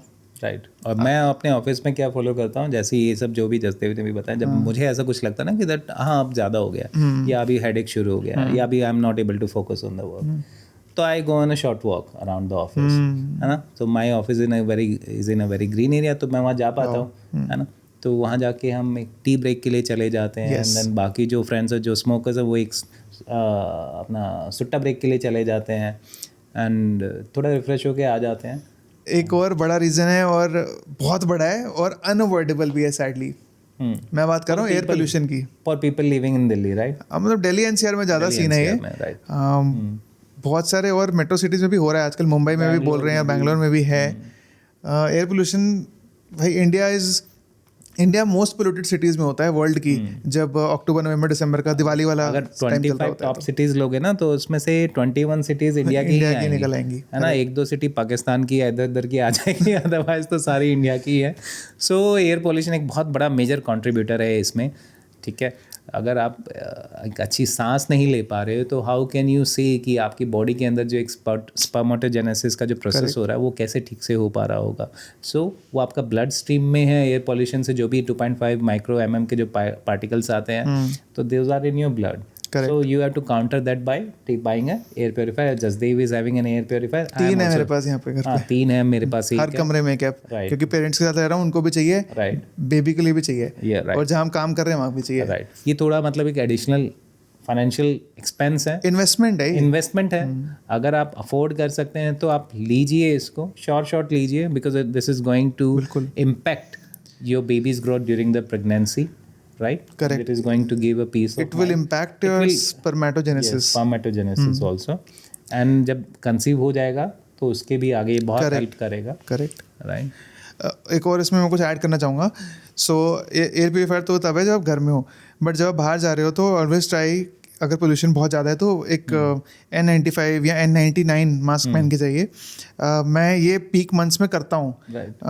क्योंकि मैं थोड़ा सा प्रोन भी हूँ to like scratchy throat and stuff, तो I definitely use a mask अगर मैं बाहर जा रहा हूँ एक्सपोज्ड मंथ्स में। देन इसके और कुछ तरीके भी हो सकते हैं। अपार्ट फ्रॉम दिस तरीके, हाँ, mask ही एक पहन चीज़ और सकते है, हैं। मैंने अपने कार में भी आजकल तो कार्स, मॉडर्न कार्स में एयर प्यूरीफायर बिल्ट इन आता है, बट जिस कार में आपका, अगर आप ओल्ड कार से आ रहे हो तो एक छोटा पोर्टेबल फिलिप्स का एयर प्यूरीफायर आता है, मैंने वो भी लगा रखा था कार के अंदर, ताकि कार के अंदर का एनवायरनमेंट भी साफ और अच्छा रहे हवा का। और हाँ, रिक्वेस्ट कर सकते हो आप अपने ऑफिस में कि वो भी लगवा के दें आपको, क्योंकि एम्प्लॉय की हेल्थ भी बहुत ज़रूरी है। आप उसको रेज कर सकते हो विद योर मैनेजमेंट। हमारे ऑफिस में आजकल सारे मॉडर्न ऑफिस में एयर प्यूरीफायर्स लगे हुए हैं। नेक्स्ट टॉपिक बढ़ते हैं, नेक्स्ट टॉपिक पे चलते हैं, which is which is link to this. आप पी रहे हो ग्लास में, बट बहुत लोग ग्लास या स्टील में नहीं पी रहे हैं। वो लोग क्या Yes. कर रहे हैं, प्लास्टिक यूज़ कर रहे हैं। प्लास्टिक बॉटल में यूज़ कर रहे हैं। तो रिसेंटली मैंने भी, मेरी ऑफिस में डेस्क पे प्लास्टिक बॉटल थी जिसको मैंने रिप्लेस कर दिया है ग्लास बॉटल से। तो वो जब मतलब उससे आई डोंट नो कि कितना प्लास्टिक कम हुआ होगा, बट द जो आपको एक वो प्लेसिबो इफेक्ट जो मिलता है ना, आप जो छोटी छोटी चेंजेस करते हैं ना, सो ये भी आपका इम्पैक्ट करेगा। तो आप ये छोटे छोटे चेंजेस आप ला सकते हैं ना। प्लास्टिक को कम से कम यूज़ करिए, क्योंकि उसमें क्या होता है, बीपीए होता है, नैनो पार्टिकल्स होते हैं, नैनो प्लास्टिक पार्टिकल्स होते हैं, जो आप जितनी बार भी उस वाटर बॉटल को आप रिफ़िल करते हो, जितनी बार भी उसको वॉश करते हो, छोटे छोटे पार्टिकल्स होते हैं, वो आ जाते हैं कहीं ना कहीं से, बहुत छोटे होते हैं। Those goes into the blood stream, है ना। और and they distribute to every organ. Yes. Even आपके जो टेस्टिस और स्पर्म है, इसमें आप गूगल कर लेना, इस पर रिसर्च हो रखी है कि आपके स्पर्म में एक्चुअली में माइक्रोप्लास्टिक्स मिले हैं, Yes. ब्रेन में, हार्ट में, सब जगह। तो स्पर्म में जा रहे हैं तो सोचो मतलब आगे कंसेप्शन में कितना इम्पैक्ट होएगा इसका, स्पर्म की क्वालिटी क्या हो रही है। और जितना भी प्रोसेस्ड फूड है ये इसकी वजह से भी है, बट वो एक सेपरेट हो गया। बट बीपीए पे हम आते हैं। बीपीए का जो एक मेजर जो कंट्रीब्यूटर जो मुझे लगता है वो है, जितने भी हम एटीएम पे आप जाते हो, एटीएम से एक स्लिप निकलती है, उसमें बीपीए होता है ना। आप काउंटर पे जाते हैं, वहाँ भी आपको एक स्लिप दे देते हैं। किसी भी ग्रोसरी से आपने कहीं से कुछ सामान खरीदा, या पेट्रोल पंप से आपने अपनी गाड़ी में पेट्रोल फिल कराया, आपको वहाँ पे बीपीए की वो वाली स्लिप जिसपे काले काले से इंक से प्रिंट होता है, वो ना प्रिंट होता है, उसको आप टच भी करोगे तो आपके हाथ पे भी काला काला आ जाएगा, वो काला काला ही बीपीए है, राइट। और ये आपको हर जगह मिलेगा। आप जितनी बार भी आप चेकआउट काउंटर पे जाओगे, वो आपको पकड़ाएंगे, आपको एक प्रिंट करके देंगे। आपने कार्ड से पेमेंट किया, आपने यूपीआई किया, आपने कुछ भी किया, आपको एक प्रिंट निकाल के वो पकड़ा देते हैं। सो इसमें क्या कर सकते हैं हम, उसको हम मना कर सकते हैं, हमें नहीं चाहिए स्लिप। हाँ, मैं भी जब भी होता है तो मैं उसको मना ही करता हूँ कि भाई इसको डस्टबिन में डालो, मुझे मत दो इसको, है ना। मेरे पास मैसेज आ जाएगा, but do check your message, otherwise वो ज़्यादा भी डेबिट कर सकते हैं। मैं मैसेज पे चेक कर लेता हूँ। Correct. लोग उसको फिजिकली देखते हैं, तो मैं फिजिकली देखने के बजाय मैं अपने फ़ोन में टेक्स्ट मैसेज जो डेबिट का मैसेज है, तो वहाँ से देख के काम चल जाता है। और अगर कभी लेनी भी होती है ना किसी रेस्टोरेंट वगैरह में या कुछ, तो मैं बड़े ओसीडी कॉन्शियसली मैं पीछे से पकड़ के फोल्ड करके, कॉर्नर से, हाँ कॉर्नर से, या मैं फोल्ड करके अपनी जेब में डाल लेता हूँ, बाद में फेंक देता हूँ उसको। राइट। एक बड़ा रीज़न ये भी है, जितने भी लोग ऑफिस जा रहे हैं ना, ये लोग डिलीवरी मंगा लेते हैं घर पे, या टेक आउट मंगाते हैं कि मैं भाई आज तो लंच नहीं लेके जा रहा हूँ, मैं तो ऑर्डर करूँगा। और जो जोमेटो से आपको जो काले कंटेनर्स में फूड आता है ना, वो सबसे घटिया क्वालिटी का प्लास्टिक होता है। राइट। और आप क्या, हम लोग क्या करते हैं, उसी को माइक्रोवेव में डाल देते हैं और गर्म कर देते हैं खाना उसमें। राइट वो गर्म करने से जो माइक्रो प्लास्टिक्स लीच होते हैं ना 100 टाइम्स ज़्यादा होते हैं, 100 टाइम्स। राइट। जैसे और में रखा वो पूरा निकल के पूरा खाने में ऐसा मिक्स हो जाएगा ना बीपीए आपका, एंड टेस्ट आपका बढ़ जाएगा maybe, I don't know, but लेकिन ये चीज़ मैंने भी की है। When I was a bachelor I used to order from Zomato, and वो ब्लैक कंटेनर में आता था, मैं उसको एज इट इज ओवन में डाला क्योंकि बनाने का तो टाइम होता नहीं था, एंड देन डाला एंड उसको मैं मज़े से खा रहा होता था। बट बाद में जब मैंने स्टडी किया, रिसर्च किया, तो I made conscious changes in my lifestyle. तो अब तो हम बिल्कुल नहीं ऑर्डर करते जहाँ से हमें पता है कि भाई इसमें आएगा। इवन जब हम किसी रेस्टोरेंट जाते हैं वहाँ पे हम बोलते हैं कि हमें प्लास्टिक में सर्व मत करो, हमें कटलरी में या किसी प्रॉपर वो जो तो पेपर वाले जो गत्ते वाले उसमें सर्व करो। राइट। और ऐसा नहीं है कि हम स्विगी जोमेटो को बिल्कुल यूज़ ही नहीं करते, हम करते हैं यूज़, बट हम उसी रेस्टोरेंट से ऑर्डर करते हैं जिसकी पैकेजिंग मतलब वो प्लास्टिक वाली नहीं होती है। राइट। जैसे डोमिनोज का हमें पता है ना, वो तो गत्ते में आता है सब कुछ। राइट। मतलब छोटे मोटे सारे रेस्टोरेंट्स ब्लैक कंटेनर में ही देते हैं। इन रेस्टोरेंट्स को बिल्कुल ट्रस्ट नहीं कर सकते हम। एक तो खाना कैसे बन रहा है वो नहीं पता हमें, प्लस ये जो प्लास्टिक वाला सीन है भाई अवॉइड करें। चलो एक और आ जाते हैं, नेक्स्ट उस पे आ जाते हैं, फैक्टर पे आ जाते हैं, जो कि पेस्टिसाइड है। हर वेजिटेबल में ना, हर चीज़ में इतना पेस्टिसाइड आ रहा है। आप इंडिया की जो सोइल की क्वालिटी है वो बहुत ख़राब हो चुकी है, इतना फर्टिलाइज़र डलता है, इतना पेस्टिसाइड डलता है कि कहीं कोई उसमें फार्मर ऐसे रहता है कि कहीं कोई इसमें डिजीज ना आ जाए, तो सब डाल दो पूरा। मतलब फर्टिलाइजर का जो बड़ा बैग लेके आया ना, वो सारा एक ही प्लांट पे डाल दो। एंड आप ये सब आप इमेजिन करो कि जब उस प्लांट से जब हमें एक टोमेटो मिलेगा, या मतलब एक जिंजर जो पेड़ मतलब जो ग्राउंड में लगती है, एक वो जब हमें मिलेगी, जब आप उसको चाय में डालते हो ना, चाय पीते हैं, सब पीते हैं चाय, जब आप उसको अदरक को डाल रहे हो तो आपको पता नहीं है वो कितना उसमें फर्टिलाइज़र डला है, कितना उसके ऊपर पेस्टिसाइड डला है ना, वो कहाँ कहाँ कैसे कैसे वो ट्रैवल करके आई है, किस ट्रक में वो थी, किस चीज़ में थी। तो इतने सारे रेजिड्यूज होते हैं, इतनी सारी चीज़ें होती हैं, ये आप मतलब कैसे आप इसको काउंटर इन करोगे? तो इसके लिए सॉल्यूशन है, इसके तो वॉशिंग है अच्छे से। हाँ, या तो ऑर्गेनिक सामान लो, ऑर्गेनिक लो अगर if you can pay more, otherwise आप अच्छे से उसको वॉश धो उसको। आजकल बोलते हैं स्ट्रॉबेरीज, और आपने रील्स में देखा होगा ब्लूबेरी स्ट्रॉबेरीज को वो बेकिंग सोडा डाल के अच्छे से क्लीन करते हैं ताकि सारा पेस्टिसाइड और वॉर्म्स वॉर्म सब निकल आए। तो ऐसे जो तरीके हैं, लाइक थोड़ा सा रिसर्च करके वी कैन इनकॉर्पोरेट दीज, है ना। अच्छे से वॉश तो करना ही है। बहुत लोग मैंने देखे हैं, ग्रेप्स को क्या होता है कि भाई ऐसे बस पानी में से फेरा और खाने शुरू कर दिए। आप कभी नोटिस करना है, ऐसे पानी से फेरे हुए ग्रेप्स में ना एक हल्का सा वाइट लेयर आपको दिखेगा आफ्टर द ड्राई, तो वो सारा वही है रेजिड्यू पेस्टिसाइड।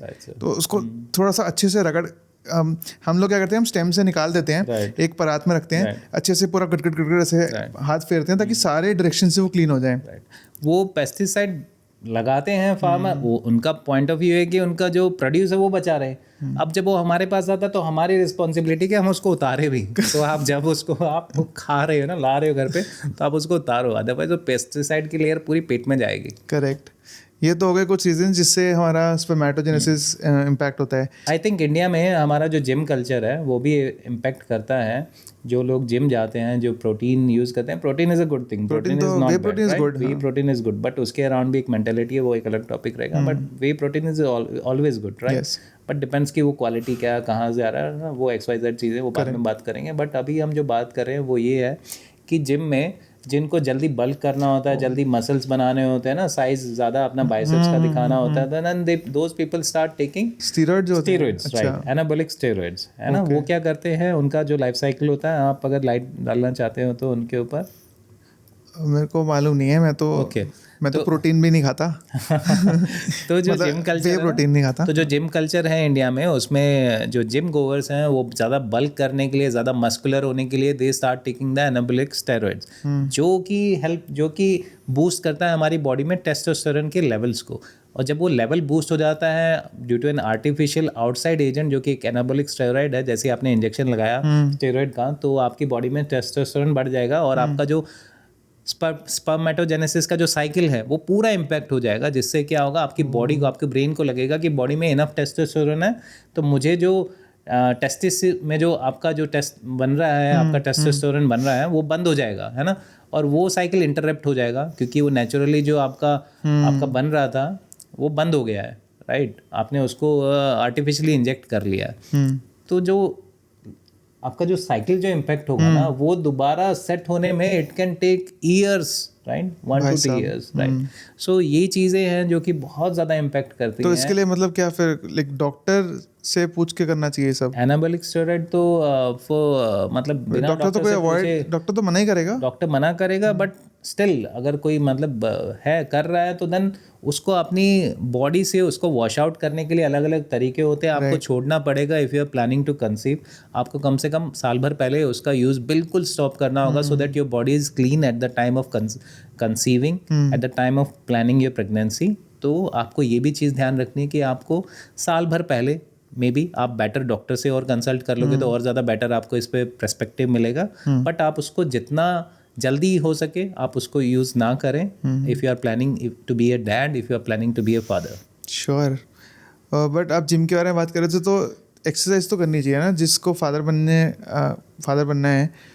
कितना एक्सरसाइज इज़ ओके, कितना इज़ नॉट ओके, कुछ इसके बारे में है गाइडलाइंस? जैसे जनरली फिट तो रहना चाहिए सबको, राइट? जो रिकमेंडेड है कि कितना 30 to 45 मिनट्स पर डे आप एक्सरसाइज करो थोड़ा, राइट? जिसमें थोड़ा कार्डियो भी होता है, थोड़ा सा स्ट्रेंथ ट्रेनिंग भी होता है. तो इतना तो सबको करना चाहिए for a healthy lifestyle, right? तो जब डैड कंसीव करने की, जब कंसेप्शन से पहले भी कुछ स्पेसिफिक एक्सरसाइज करनी होती है या इतना इज ओके? इतना इज़ ओके. इतना इज ओके ना, कुछ ओवरडू नहीं करना. ओवरडू नहीं करना आपको. मतलब बस एनाबॉलिक स्टेरॉइड से और इन सब चीज़ों से दूर रहना. Apart from that exercise will help you get a good. Will help you. Sperm quality increase ही होगा उससे, तो ठीक है. जब हम लोग कंसेप्शन के बारे में सोच रहे थे तो हम गए थे गायनोकोलॉजिस्ट के पास ही, क्योंकि मेन फैक्टर तो वही है ना कि मदर की हेल्थ कैसी है. बट गायनोकोलॉजिस्ट ने, जो स्मार्ट गायनोकोलॉजिस्ट हैं आजकल के, वो लोग फादर का भी टेस्ट करा लेते हैं. जैसे फॉर एग्जांपल स्पर्म काउंट तो नहीं हुआ था मेरा ऑफ कोर्स, लेकिन वो लोग पहले अज्यूम ही करके चलते हैं कि भाई सब सही होगा, आप लोग पहले नॉर्मली ट्राई करो. बट वो कुछ बेसिक टेस्ट बोल देते हैं, जैसे कि फुल बॉडी ब्लड पैनल करा लो, ठीक है, लिपिड प्रोफाइल, ये वो बेसिक, आपके बेसिक पैरामीटर सब जगह सही है ना, शुगर वगैरह, HbA1c, विटामिन डी, ये सब बहुत इंपॉर्टेंट चीज़ें होती हैं. विटामिन डी बहुत इंपॉर्टेंट है क्योंकि विटामिन डी से बहुत सारे मेटाबॉलिक फंक्शंस लिंक्ड है, इंक्लूडिंग हमारा स्पर्म प्रोडक्शन. तो बहुत सारे इंडियंस तो 70% से ज़्यादा डेफिशिएंट है विटामिन डी में. 70%, इट्स अ ह्यूज नंबर. धूप में नहीं जाते, वर्क फ्रॉम होम कल्चर है, ये सब कुछ चीज़ें इम्पैक्ट करती हैं. तो सबको सप्लीमेंट तो लेना चाहिए चेक करा के. ऑफ कोर्स ये मेडिकल एडवाइस नहीं है, आप अपने डॉक्टर से पता करो कि कौन से टेस्ट कराने हैं. बट विटामिन डी अगर कम है तो उसका सप्लीमेंट लो. फिर गायनेकोलॉजिस्ट ने नॉर्मल STD या STI जो स्क्रीनिंग होती है वो भी करवाई थी हम दोनों की, कि जो कॉमन STDs होती हैं वो तो नहीं है आप दोनों को, क्योंकि उसका बहुत इम्पैक्ट पड़ जाता है कि बेबी कैसे ग्रो होगा. और ये आइडियली आपको प्रॉब्ली 6 महीने से ज़्यादा टाइम पीरियड बिफोर कंसेप्शन पे करा लेना चाहिए ये सारा ब्लड पैनल और ये सारे टेस्ट. आपका क्या ख्याल है इस पे? बिल्कुल होना चाहिए. आपके भी गायनेकोलॉजिस्ट ने बोला था ऐसे? अच्छा, सब वो पूरा मतलब कराते हैं. This is a good thing when you go to good private doctor. Yes. So they recommend all this. अगर आप मतलब किसी लोकल आप उस पे क्लिनिक पे जा रहे हैं तो मे बी वो नहीं करेंगे, because they want to keep the expense of the parent at the lower side. But जब भी आप मतलब किसी प्राइवेट हॉस्पिटल में या कहीं जाएंगे तो then they will recommend all the test, बिल्कुल, and which are necessary also, होने भी चाहिए. बिल्कुल. So let's move to the next segment. Okay, so next topic हमारा है, नेक्स्ट सेगमेंट इज एपिजेनेटिक्स. ये भी बहुत बड़ा वर्ड लगता है बट इसको हम बहुत इजीली बताएंगे कि जो आप खाते हो या जैसा आपका लाइफस्टाइल अभी है ना, वो आपके जीनोम में कहीं ना कहीं सेव हो जाता है, कोडेड हो जाता है. करेक्ट, कोडेड हो जाता है, एंड आपके बेबी में इवेंचुअली वो ट्रांसफ़र होएगा. सो इसका एक एग्जांपल ये है कि जैसे माय डैड इज़, उनको लिपिड्स वगैरह हाई रहते थे, उनको हार्ट डिजीज़ है. तो कहीं ना कहीं उनके जीनोम में ये कोडेड था, और मैं ज़्यादा प्री डिस्पोज्ड हूँ टूवर्ड्स हैविंग हायर लिपिड्स. ये मेरे को कैसे पता चला? Because of course blood test ये सब. तो मेरे LDL कोलेस्ट्रॉल थोड़ा सा बॉर्डर लाइन हाई रहता है कंपेयर टू द एवरेज जितना होना चाहिए. तो व्हाट डज दिस मीन कि कहीं ना कहीं जो उन्होंने लाइफस्टाइल या हैबिट्स रखी थी वो आ गई मेरे में, राइट? हाँ, इवन तो मेरी मर्जी के बिना आ गई है ना. Yes, you are what you eat, right? You मतलब ये चीज़ जो आज भी अगर आप इम्प्लीमेंट करोगे ना, सो आप जैसा आपका लाइफस्टाइल है, this is going to be encoded into the genetics of your child also. Yes. So आपको ये चीज़ें, that what you are eating, you need to be conscious about it, है ना? आप क्या जो चीज़ें हैं ना, आप अपना अपना एक्सपोजर आप कम कर रहे हैं, एयर पॉल्यूशन से एक्सपोजर कम कर रहे हैं, आप अपना एक्सपर्म का एक अच्छा हेल्थ साइकिल मेंटेन कर रहे हैं, आप 10 चीज़ें और अपनी हेल्थ के लिए आप कर रहे हैं, आप अपना लाइफस्टाइल अच्छे से मेंटेन कर रहे हैं, आप एक्सरसाइज कर रहे हैं regularly, you are eating healthy, so these things are going to contribute to the genetics. Correct. In short आपका environment and behaviour will determine कि आपका जीन्स का एक्सप्रेशन कैसा होगा इवेंचुअली. जीन्स समथिंग वो होती हैं जो डीएनए है ना आपका, जो फादर एंड मदर का डीएनए कंबाइन होता है ना, फिर बेबी बनता है. तो जो आपका डीएनए है वो आपका जीन्स है, ठीक है, वो जीनोम है. बट एपिजेनेटिक्स क्या है कि वो जीन्स कब ऑन एंड ऑफ होंगी, है ना, कैसे आपके कुछ चीज़ें बॉडी में जो फंक्शन चल रहे हैं कब ऑन एंड ऑफ होंगे, Okay. वो एपिजीनोम है आपका. वो एपिजीनोम कैसे इम्पैक्ट हो रहा है? Through your environment and behaviour. आपका current lifestyle is impacting your epigenome which will eventually determine कि आपके ऑफस्प्रिंग का जेनेटिक्स कैसे ऑन एंड ऑफ हो रहे कोई हैं. जैसे स्मोकिंग कर रहा है तो that is going to be the epigenetic, that is going to. इसका एक एग्जांपल सिंपल देता हूँ. देखो, आप मान लो आप पियानो प्लेयर हो, ठीक है, आप मान लो पियानो है, पियानो में जो कीज होती है ना वो जीन्स हैं. ओके. तो वो जीन्स, आपका पियानो जो आपके पेरेंट्स से आपको मिला जीन्स, वो आपकी 11 कीज कुछ हैं. मेरा पियानो जो मेरे को मेरे पेरेंट्स से मिला उसकी कुछ कीज कुछ और हैं. बट जिस तरह वो पियानो प्ले हो रहा है है ना, वो एपिजेनेटिक्स है. कि किस तरह की धुन बनेगी, आपकी धुन मेरी धुन से अलग हो सकती है, राइट. तो वो एपिजेनेटिक्स है. वो एपिजेनेटिक्स कैसे डिसाइड हुआ? वो भी पेरेंट्स से डिसाइड हुआ कि उनके लाइफस्टाइल बिहेवियर कैसे थे, है ना. ये ऐसे समझने में शायद थोड़ा ईजी रहेगा. राइट. बहुत इंटरेस्टिंग है एंड बहुत ही मतलब वर्केबल चीज़ है. Correct correct. So how can I contribute into this as being a father, as a planning. तो मैं इसमें कैसे कंट्रीब्यूट? ये तो हो चुका है. तो देखो, हाँ, जो हो चुका है वो तो हो चुका है, बट आगे कैसे ऑप्टिमाइज होगा पहले तो आपको पता होना चाहिए कि क्या हो चुका है. तो उसके लिए आपकी टेस्टिंग, जो हमने पहले बात कर ली कि टेस्टिंग वेस्टिंग कराओ, पता करो आपका बेसलाइन क्या है. उसके बाद अपने डाइट, लाइफस्टाइल, एक्सरसाइज, स्लीप, जो फैक्टर्स आप कंट्रोल कर सकते हो, उनके थ्रू आप इस एपिजेनेटिक्स को अपने फेवर में टर्न कर सकते हो. ओके. जैसे फॉर एग्जांपल मैं आपको बताया कि मेरे लिपिड्स हाई रहते हैं, तो मैं क्या करता हूँ, मैं फैटी फूड्स थोड़े कम खाता हूँ. मैं हेल्दी फैट्स खाता हूँ ताकि मेरा HDL कोलेस्ट्रॉल हाई रहे, which probably will balance out कि LDL ज़्यादा है तो HDL अच्छा, गुड कोलेस्ट्रॉल ज़्यादा है तो बैड कोलेस्ट्रॉल मेरा कंट्रोल में रखेगा. ऐसी चीज़ें कॉन्शियसली वो करनी पड़ती हैं, ठीक है. आपके लिए प्रॉब्ली कुछ और होगा, राइट.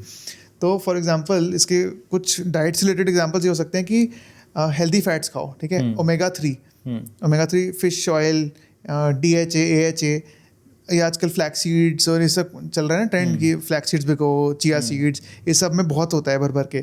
तो ये सारी चीज़ें आपकी हेल्प करती हैं कि आपके स्पर्मेटोजेनेसिस अच्छे से हो.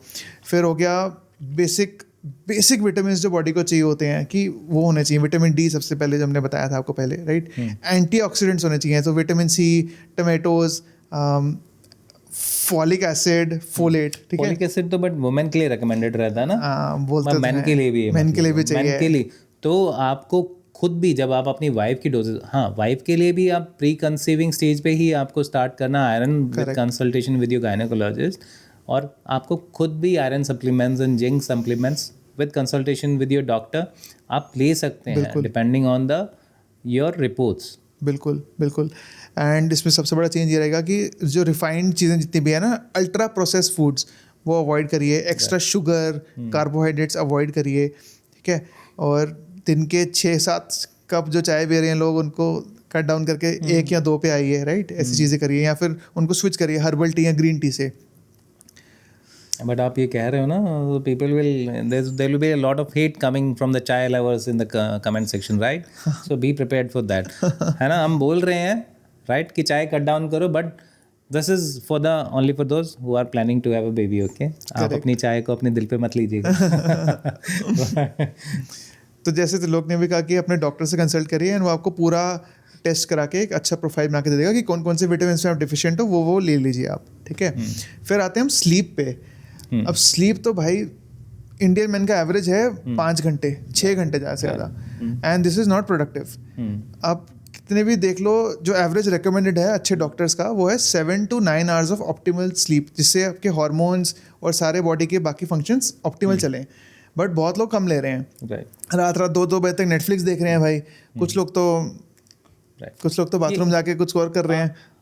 हाँ वो भी है वो भी है And- ये सबसे इम्पैक्ट पड़ता है। ये आपका ओवरऑल आपका लाइफस्टाइल पे आपको एक अच्छी हेल्थ देगा, पर आपका काम है कि that you contribute a good sperm eight the time of conceiving, being a father, being a husband, आपका वो रोल है। तो आपको उसके लिए आपको अपनी स्लीप को मेंटेन करना बहुत ज़रूरी है।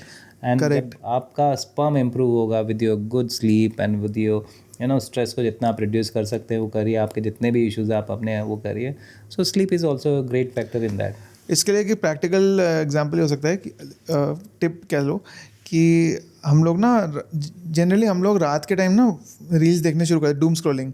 जो हम 10 बजे शुरू करते हैं वो 12 बज जाते हैं स्क्रॉल करते करते, कि भाई अब मैन क्या सोचता है, अब मैं ऑफिस से आया हूँ, खाना वाना खा के अब मेरे को मी टाइम मिला है रिलैक्स करने के लिए, और वो मी टाइम का सबसे प्रोडक्टिव यूज़ क्या करते हैं हम लोग, रील्स देखते हैं। रील्स देखते ब्लू लाइट आंखों में जा रही है, हमारा जितने भी डोपामीन और वो सब है वो फ्लक्चुएट कर रहा है ना। किसी रील में अच्छा कंटेंट आ रहा है तो हम खुश हो रहे हैं, किसी रील में सैड कंटेंट आ रहा है तो हम दुखी भी हो रहे हैं, तो वो वेरिएशन ऑफ इमोशंस आ रहा है। ये सबसे हमारा स्लीप बहुत इम्पैक्ट हो जाता है। आप जब वो फ़ोन 12 बजे से रख दोगे तब भी आपको 1 घंटा लग जाएगा स्लीप में वापस पहुंचने के लिए। और इस फैक्टर को रील वाले फैक्टर को, लेट नाइट फ़ोन यूज़ वाले फैक्टर को आप अपने एक ही तरीके से आप इसको कंट्रोल कर सकते हैं, और वो तरीका ये है कि फाइंड अ गुड हॉबी, है ना। Find a thing which you love doing in your free time. जब तक आप वो नहीं ढूंढोगे ना तब तक आप इस चीज़ को ओवरकम कर ही नहीं पाओगे। चाहे आपकी वाइफ आपको बोले, चाहे आपके घर में कोई भी कुछ भी बोले, आपके बच्चे इम्पैक्ट हो रहे हैं, आपके बच्चे भी आपको देख के रील स्क्रॉल करना स्टार्ट कर देना, तो but this is not a good thing, this must be avoided. And आप अपनी हॉबी फाइंड करिए, और अब हॉबी फाइंड करने के लिए हम एक अलग पॉडकास्ट कर सकते हैं, बिल्कुल, है ना, हम करेंगे। करेंगे। सो आपको हॉबी फाइंड करना है, so focus on that, discuss with your partner, दोनों एक कॉमन हॉबी भी फाइंड कर सकते हैं, करेक्ट, है ना। What ever it is, reading books, playing guitar, it is playing guitar for me, I play guitar in my free time, right, and I read books during the night because रात को नहीं play कर सकता हूँ right. तो ऐसे कुछ आप मतलब फाइंड कर सकते हैं ऐसी चीज़ें, राइट। 1-2 टिप्स मैं भी क्या करता हूँ, मैंने अपनी ना जो एक तो इंस्टाग्राम डिलीट कर दो, अगर हो सके तो बिल्कुल डिलीट कर दो सारे ऐप्स जो आपको एडिक्ट करती हैं, या फिर उनको मुश्किल बना दो एक्सेस करना। बहुत लोग अपना ऐप का शॉर्टकट ना होम स्क्रीन पर रख देते हैं, आप शॉर्टकट हटा दो, आपको जब भी वो ऐप खोलनी होगी आपको एक फ्रिक्शन आ जाएगा कि मैं कहाँ ढूंढूँ, तो आप मोस्ट लाइकली उसको नहीं खोलोगे। तो ऐसी चीज़ें इंप्लीमेंट कर सकते हो। नहीं तो फ़ोन में स्क्रीन टाइम का ऑप्शन होता है ना, स्क्रीन टाइम का ऑप्शन देखो, अगर आपको ज़्यादा जा रहा है तो आपको फिर हेल्प चाहिए। ये जो आपने शॉर्टकट वाला बताया ना, ये मैंने किया था, बट आईफोन में एक फीचर होता है, वैसे नीचे ऊपर से ऐसे नीचे करके आप ऊपर रीसेंट ऐप्स आ जाते हैं। तो मैंने वो किया, मैंने ट्राई किया, मैंने इंस्टाग्राम को बहुत अंदर छुपा दिया ना, मैंने डिलीट कर दिया था उसको, बट इंस्टॉल हो जाता है, फिर मैंने उसको अंदर छुपा दिया, बट वो फिर रिसेंट्स में आ जाता है। इस पर नहीं कंट्रोल हुआ, और रिसेंट वाला ऑप्शन तो बंद ही नहीं हो रहा है, मैं बंद करना चाह रहा हूँ, नहीं हो रहा है। तो ये जो उसको थोड़ा हार्ड टू फाइंड करना ना, ये आईफोन एंड ये सारे जितने भी अच्छे एंड्रॉइड फोन्स है ना, ये सब जानते हैं हमारी मेंटालिटी ना, they give you each and every prompt to use their app, they want you to engage into it, right, they want your attention. और ये आपकी रिस्पॉन्सिबिलिटी है दैट आप कितना कंट्रोल आप कर पा रहे हो अपने ऊपर। अगर आप कंट्रोल कर पा रहे हो then you are the top 1% of this world, and you will be the one who is going to have the biggest pie from the cake in the world. Next segment पे move करते हैं तो लोग जो कि है generational trauma in Indian families. हमारा Indian parenting style ही ऐसा कि बिना ट्रॉमा के कोई रह ही नहीं सकता है राइट। सो बस फर्क यही है कि भाई किसी के पास थोड़ा ज़्यादा ट्रॉमा है, किसी के पास कम ट्रॉमा है, पर ट्रॉमा सबके पास है, ठीक है। जैसे कॉमन इंडियन पैटर्न इसमें ऐसे दिखने को मिल जाएंगे कि इमोशनली अनअवेलेबल था कोई पेरेंट, या फिर चिल्ड्रन की कोई फीलिंग थी उसको डिसमिस कर दिया कि क्या है, क्यों रो रहे हो भाई, स्ट्रांग बनो, उठो उठो, चलो चलो, कुछ नहीं होता। तो ये चीज़ें ऐसी है जो हम अननोइंगली ना कर देते हैं, हम अननोइंगली कर देते हैं, हमारे साथ हुई है, हम अपने बच्चे को भी वही बोलते हैं ना। कुछ चीज़ होती है, कुछ चीज़ गिर जाती है, कुछ चीज़ घर में टूट जाती है, तो एक ऑटोमेटिकली रिस्पॉन्स होता है, मतलब डांट देते हो, डांट पड़ेगी भाई, डांट देते हो आप बच्चे को ना, आप डांट। तो ये आपका जो एक रिएक्शन आया उस चीज़ के ऊपर, this is related to your generational trauma, the way you are parented when you were a kid. कहीं ना कहीं आपके पापा या मम्मी ने भी ऐसे ही डांट दिया होगा आपको जब आप बच्चे थे, आपने कुछ तोड़ दिया होगा, तो वो हमारा ना नर्वस सिस्टम मेमोरी कहीं ना कहीं इनकोडेड रखता है। आप डांटना नहीं चाहते थे बच्चे को, बट एज अ रिएक्शन एकदम से ऐसे हुआ कि आप इम्पल्सिव हुआ, आप नहीं भी डांटना चाहते थे तो बस आपका रिएक्शन ही वही आया। डांटने की बात कर रहे हो, कुछ पेरेंट्स तो वे चप्पल उठा लेते हैं, बेल्ट उठा लेते हैं, स्केल उठा लेते हैं, मार पड़ती है बच्चों को। ये सब भी कहाँ से आ रहा है? आप मतलब पेरेंट ने कभी मारा होगा तो आपका भी वो इम्पल्स बन जाता है कि भाई मैं एकदम ऐसे कर दूं या ऐसे डरा दूं। इसका एक बहुत अच्छा और एक बहुत शॉर्ट एग्जांपल है। I know a friend of mine, I won't name, right. तो मैंने उसको देखा है बचपन से ही, राइट, हमारे पड़ोस में ही रहते थे, तो मैंने उनको देखा है। वो his dad used to take a belt and used to beat the hell out of him ना, इतनी बुरी तरह पीटते थे, मतलब कि वो मतलब बच्चा ना, वो माय फ्रेंड वो बिल्कुल मतलब रो रो के ऐसा बुरा हाल हो जाता था, and I have seen that. तो मतलब उसका रिजल्ट कोई ज़्यादा अच्छा नहीं रहा। नाउ अब जब मैंने उसको मतलब बाद में एज वी ग्रू टुगेदर ना, my father parenting style was different and that was the you know बहुत ज़्यादा मतलब उसमें मारना पीटना एंड वो सारी चीज़ें थी। तो उसका इम्पैक्ट ये हुआ जो मैंने देखा, that guy became alcoholic, smoker and बहुत सारी अलग अलग एडिक्शंस में वो that guy fail into them and उसका कुछ नहीं कर सकते ना, मैं भी कुछ नहीं कर सकता था या उसके फादर भी कुछ नहीं कर सकते थे क्योंकि वो उनका पेरेंटिंग स्टाइल था। मे बी हो सकता है वो एडिक्शन का कोई और रीज़न भी हो, बट ऐसा हुआ, this is an observation of mind. So ऐसी चीज़ें हो सकती। तो कहीं ना कहीं एस्केप ढूंढने के लिए फ्रॉम दैट ट्रॉमा उसने ये सब स्टार्ट किया रहेगा। Yes yes yes. एंड वो जो बॉन्ड जो ब्रेक मतलब जो बॉन्ड है ना फादर और जो सन का जो बॉन्ड है, तो वो बॉन्ड भी बहुत बिखर जाता है, राइट, है ना। और एंड वो सेम चीज़ मैंने ये भी देखी है कि now he is a father of daughter and a son who are मतलब around the age of 5 to 6 years, daughter is around the age of 3 to 4 years, son is 5 to 6 years। So मैंने ये चीज़ अभी भी देखी है। Now जो same style of parenting उसके मतलब फादर का था, मारना और वो सारी चीज़ें, डांटना इतनी बुरी तरह, that is still continuing, right. अगर आप उस चीज़ को माइंडफुल नहीं होते ना, तो that is going to be your normal reaction, that is going to continue. जब तक आप उस चीज़ को माइंडफुल नहीं होते, तो हम उसी के लिए हैं, हम आपको माइंडफुल कराने के लिए है। आप ये पॉडकास्ट सुन रहे हैं तो you are becoming mindful and you are going to make those changes ताकि आप ब्रेक कर पाओ, ताकि आप उस जनरेशनल ट्रॉमा को ब्रेक कर पाओ। और बहुत ज़रूरी है इसको ब्रेक करना। करेक्ट, बिल्कुल, आई 100% एग्री। इंडिया में पेट्रियार्की बहुत सोसाइटी है ना, पेट्रियार्की बहुत बोला जा रहा है। नहीं होता, मर्द को दर्द नहीं होता। एक्सपेक्टेशन यही रहता है कि मर्द को हमेशा स्ट्रांग रहना चाहिए, कभी अपना इमोशन नहीं दिखाना चाहिए, कभी हेल्प नहीं मांगनी चाहिए। तो ये पूरा एक बर्डन हो जाता है एक मैन पे कि अपना ना वो कंसील्ड रखता है ये सारी चीज़ें अपने अंदर। तो वो कभी वर्क ही नहीं कर पाता इस पे कि वो ट्रॉमा आगे रोक पाए जाने से। वो फिर कंटिन्यू पहली बात तो पेट्रियार्की ही कंटिन्यू हो रही है ना। Correct. Patriarchy is also due to the trauma and due to the due to the मतलब उनको वो एक एज मिला हुआ ना। Correct. So that age is being used, है ना, दैट पेट्रियार्की इज कंटिन्यूइंग, है ना, masculinity is there, right. So that is being continued. So तो इसका वही तरीका है कि how to come over it. Of course सबसे बेस्ट तरीका तो ये है कि आप रिमेंबर करो अपने moments with your parents and कहाँ पे, वो जो हमने पहले बात की थी लिस्ट वाली की 10 मोमेंट्स बनाओ, कौन सी चीज़ें आपको अच्छी लगी थी और आप कैरी फॉरवर्ड करना चाहते हो, कौन सी चीज़ों का आप जनरेशनल ट्रॉमा रोकना चाहते हो, फिर आप नहीं करोगे। जैसे मारना, एंगर, इम्पल्सिव, स्मोकिंग है, bad habits in front of children, ये सब चीज़ें ऑफकोर्स नहीं करनी चाहिए कंटिन्यू। तो इसमें इम्पैक्ट पड़ेगा। और भी बहुत सारी चीज़ें, बहुत ट्रॉमास होते हैं और है ना, बहुत ट्रॉमास होते हैं, है ना। क्या कुछ भी harassment हो सकता है, harassment हो, क्या कोई harass भी हो। मतलब it can B sexual harassment also, other things also, right, है ना। किसी ने आपको मतलब you can write all of them, correct, है ना, write them on a paper।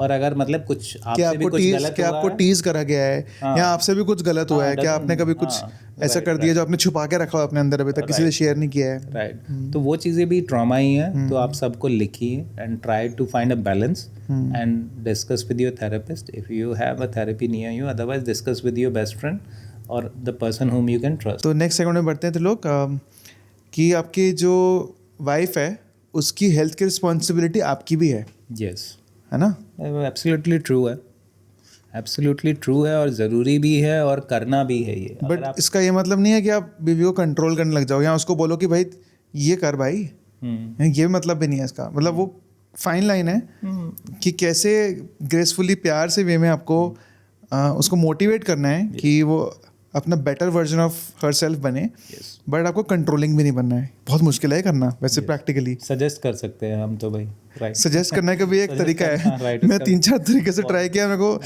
बहुत सुनने को मिला है। राइट मुझे भी सुनने को मिला, मैंने भी सजेस्ट किया था before. I have 2 kids, so pre planning में मैंने बहुत मतलब सजेस्ट किया है वाइफ को बहुत सारी चीज़ें, है ना उसमें, एंड सजेस्ट करने के तरीके पे भी कई बार वो भी रहा है, so will come on to that also. जब कंसेप्शन के बारे में आपको पता चलता है कि आप प्रेग्नेंट हैं, उस टाइम पे फॉलिक एसिड स्टार्ट करते हो तो वो लेट हो जाता है, राइट? आपको पहले से स्टार्ट करके रखना है ताकि बॉडी में अवेलेबल हो फॉर द ग्रोइंग फीटस। तो जब भी ये मतलब प्लानिंग स्टेज में जाएंगे ना, तो व्हेन एवर यू विजिट, आपको विजिट करना है वैसे गायनेकोलॉजिस्ट के पास विजिट करिए, जाइए, बात करिए। जब आप प्लान करते हो ना 6 महीने पहले आप जाइए एक बार गायनेकोलॉजिस्ट से जाके अपना प्री कंसीविंग हेल्थ चेकअप कराइए, yes, and go and see and look into the reports कि क्या चीज़ कम है, क्या चीज़ ठीक है, thyroid health, PCOS, dental health, ये बहुत बड़ी चीज़ है। ये सारी चीज़ें आपको मतलब फाइंड आउट करनी है ना। Correct. राइट, क्योंकि एक थायराइड बहुत इंपॉर्टेंट है for sustained pregnancy, and thyroid women का कंट्रोल में होना चाहिए before Right. Conceiving. Otherwise embryo development को इम्पैक्ट करता है, ग्रोथ एम्ब्रियो की कंसीविंग में प्रॉब्लम्स आती हैं, राइट, एंड करेक्ट। ये पीसीओएस बहुत बड़ी चीज़ है कि almost 1 in 5 Indian women have some sort of PCOS का प्रॉब्लम, एंड ये पीसीओएस वैसे तो लाइफस्टाइल से कंट्रोल हो जाता है। मेरी वाइफ को भी था, when she used to eat a lot of junk food, तब वो ज़्यादा था, but then she did some diet modification, exercise modification, तो कंट्रोल में हो गया। तो ये भी बहुत इंपॉर्टेंट फैक्टर है। गायनेकोलॉजिस्ट इस पे ज़्यादा एडवाइस दे सकती है आपको। तो आप एज अ हस्बैंड एक्चुअली क्या कर सकते हो, आप डॉक्टर अपॉइंटमेंट्स में साथ में जाओ, है ना? बिल्कुल। उनको बहुत सपोर्टेड फील होगा आपकी वाइफ को, और फिर आप दोनों मिलके ना किचन में एक कल्चर शिफ्ट ला सकते हो। जैसे उनको लेक्चर मत दो कि भाई क्या खाना है, इंस्टेड साथ में चेंजेस करो।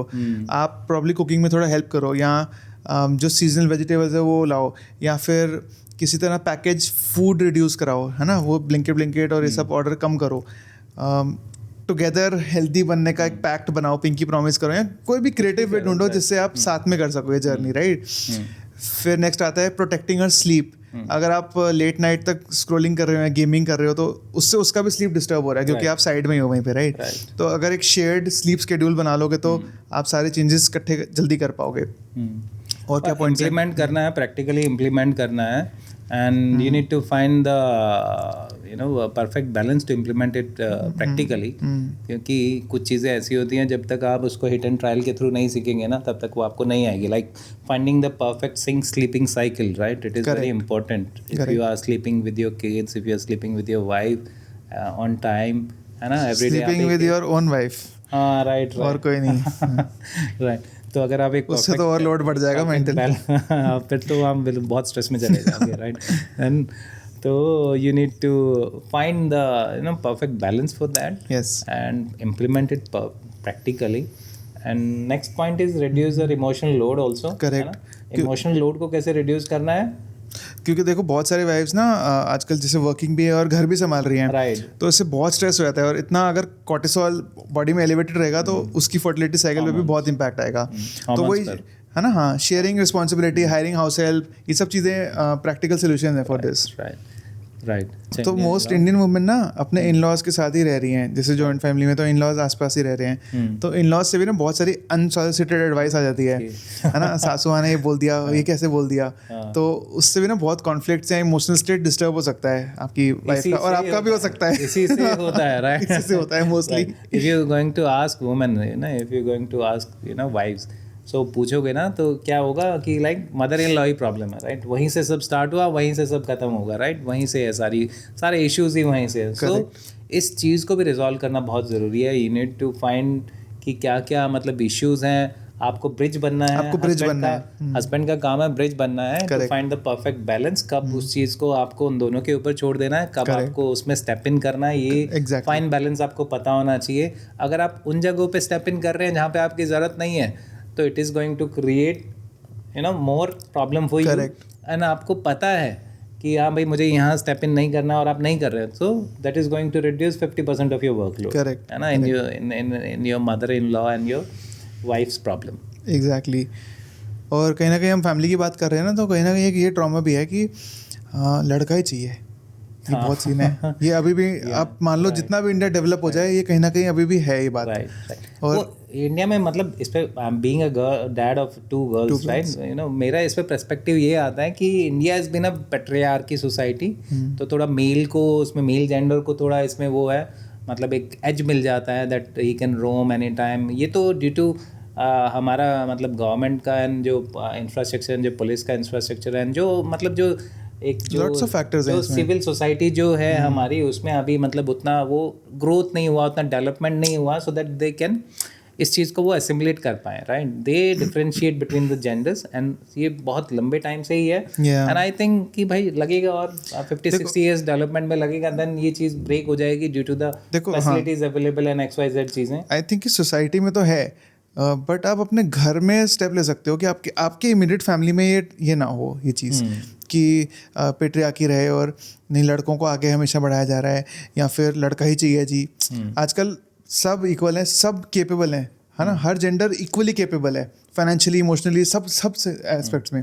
और अगर कोई डैड हमारा ये एपिसोड देख रहा है तो मतलब वो इस ट्रॉमा को, इस जनरेशनल इस ट्रैप को वो मेरे ख्याल से वो ब्रेक कर चुका है। आई थिंक जो भी हमारे व्यूअर्स हैं, बिल्कुल, अगर वो हमें इतना यहाँ तक अगर सुनते हुए आ गए हैं तो मतलब they are on the right track. 100%। अगर आप सुन रहे हैं तो then this is sign for you that you are on the right track. Correct. Next topic पे बढ़ते हैं जो कि होगा हमारा मनी कन्वर्सेशन, पैसा सबसे इम्पोर्टेंट है, सबसे इम्पोर्टेंट है ये तो। इम्पोर्टेंट है बिकॉज अगर आपका ये सॉर्टेड है तो आपके बाकी सब चीज़ों पे फोकस कर पाओगे। बिल्कुल। अदरवाइज तो आप यही सोचते रहोगे कि लाइक फाइनेंशियल चीज़ें एंड मनी आप कैसे प्लान कर रहे हो, कैसे आप अपने बच्चे का बिल्कुल डिलीवरी के टाइम पे जो खर्चा आएगा, जो एक्सपेंस आएगा, आप वो कैसे वो करेंगे। भाई do you have a insurance और समथिंग लाइक दैट, या फिर उसके बाद जो आपका डायपर पे और उन सब चीज़ों पे जो आपको भी पता ही नहीं है कि ये भी होगा if you are a first time dad, कि कितना खर्चा होता है, कितने डायपर एक दिन में लग जाते हैं एंड पर डायपर कॉस्ट क्या होती है, देन आपको फिर वो चीज़ें बाद में पता लगेगी। एंड उसके बाद जो स्कूलिंग का एंड एजुकेशन का होगा, तो वो सारी चीज़ें कैसे हैं। तो लेट्स बिगिन। तो इसमें ना एक मैं आपको बताता हूँ भाई, मेरे साथ किस्सा हुआ। हम लोग गए डिलीवरी के लिए हॉस्पिटल बुकिंग कराने, ठीक है। तो एक तो ऐसा फील हुआ कि मतलब उन्होंने पैकेजेस दिखाए, कौन सा प्लान लेंगे सर, ठीक है, ये वाला एग्जीक्यूटिव या प्रीमियम, ऐसे 2 ऑप्शन 3-4 ऑप्शन थे, मेरे को 2 याद हैं। तो ऐसा लगा हम कोई 5 स्टार होटल में आ गए हैं, सब में चीज़ें हैं, इंक्लूजन्स एक्सक्लूजन्स। हमने कहा ये क्या, हमें बच्चा कराना है बस, ये सब क्या चाहिए। तो उसका कॉस्ट भी आप मानोगे नहीं, 50,000 से स्टार्ट होता है मिनिमम, और 2-3 लाख तक चला जाता है। एक और हॉस्पिटल है दिल्ली में बहुत अच्छा, मैं नाम नहीं लूँगा, बट वहाँ तो पूरा 5 star luxury hospital for women उसको बोलते हैं ऐसे, वहाँ पे 5 लाख कॉस्ट है डिलीवरी कराने का। This things also happened with me ना। मैं जब गया था तो मेरे भी गायनेकोलॉजिस्ट ने बोला था कि अगर आप मतलब I was in a really good private hospital, right, big hospital, right, one of the well known hospitals in India.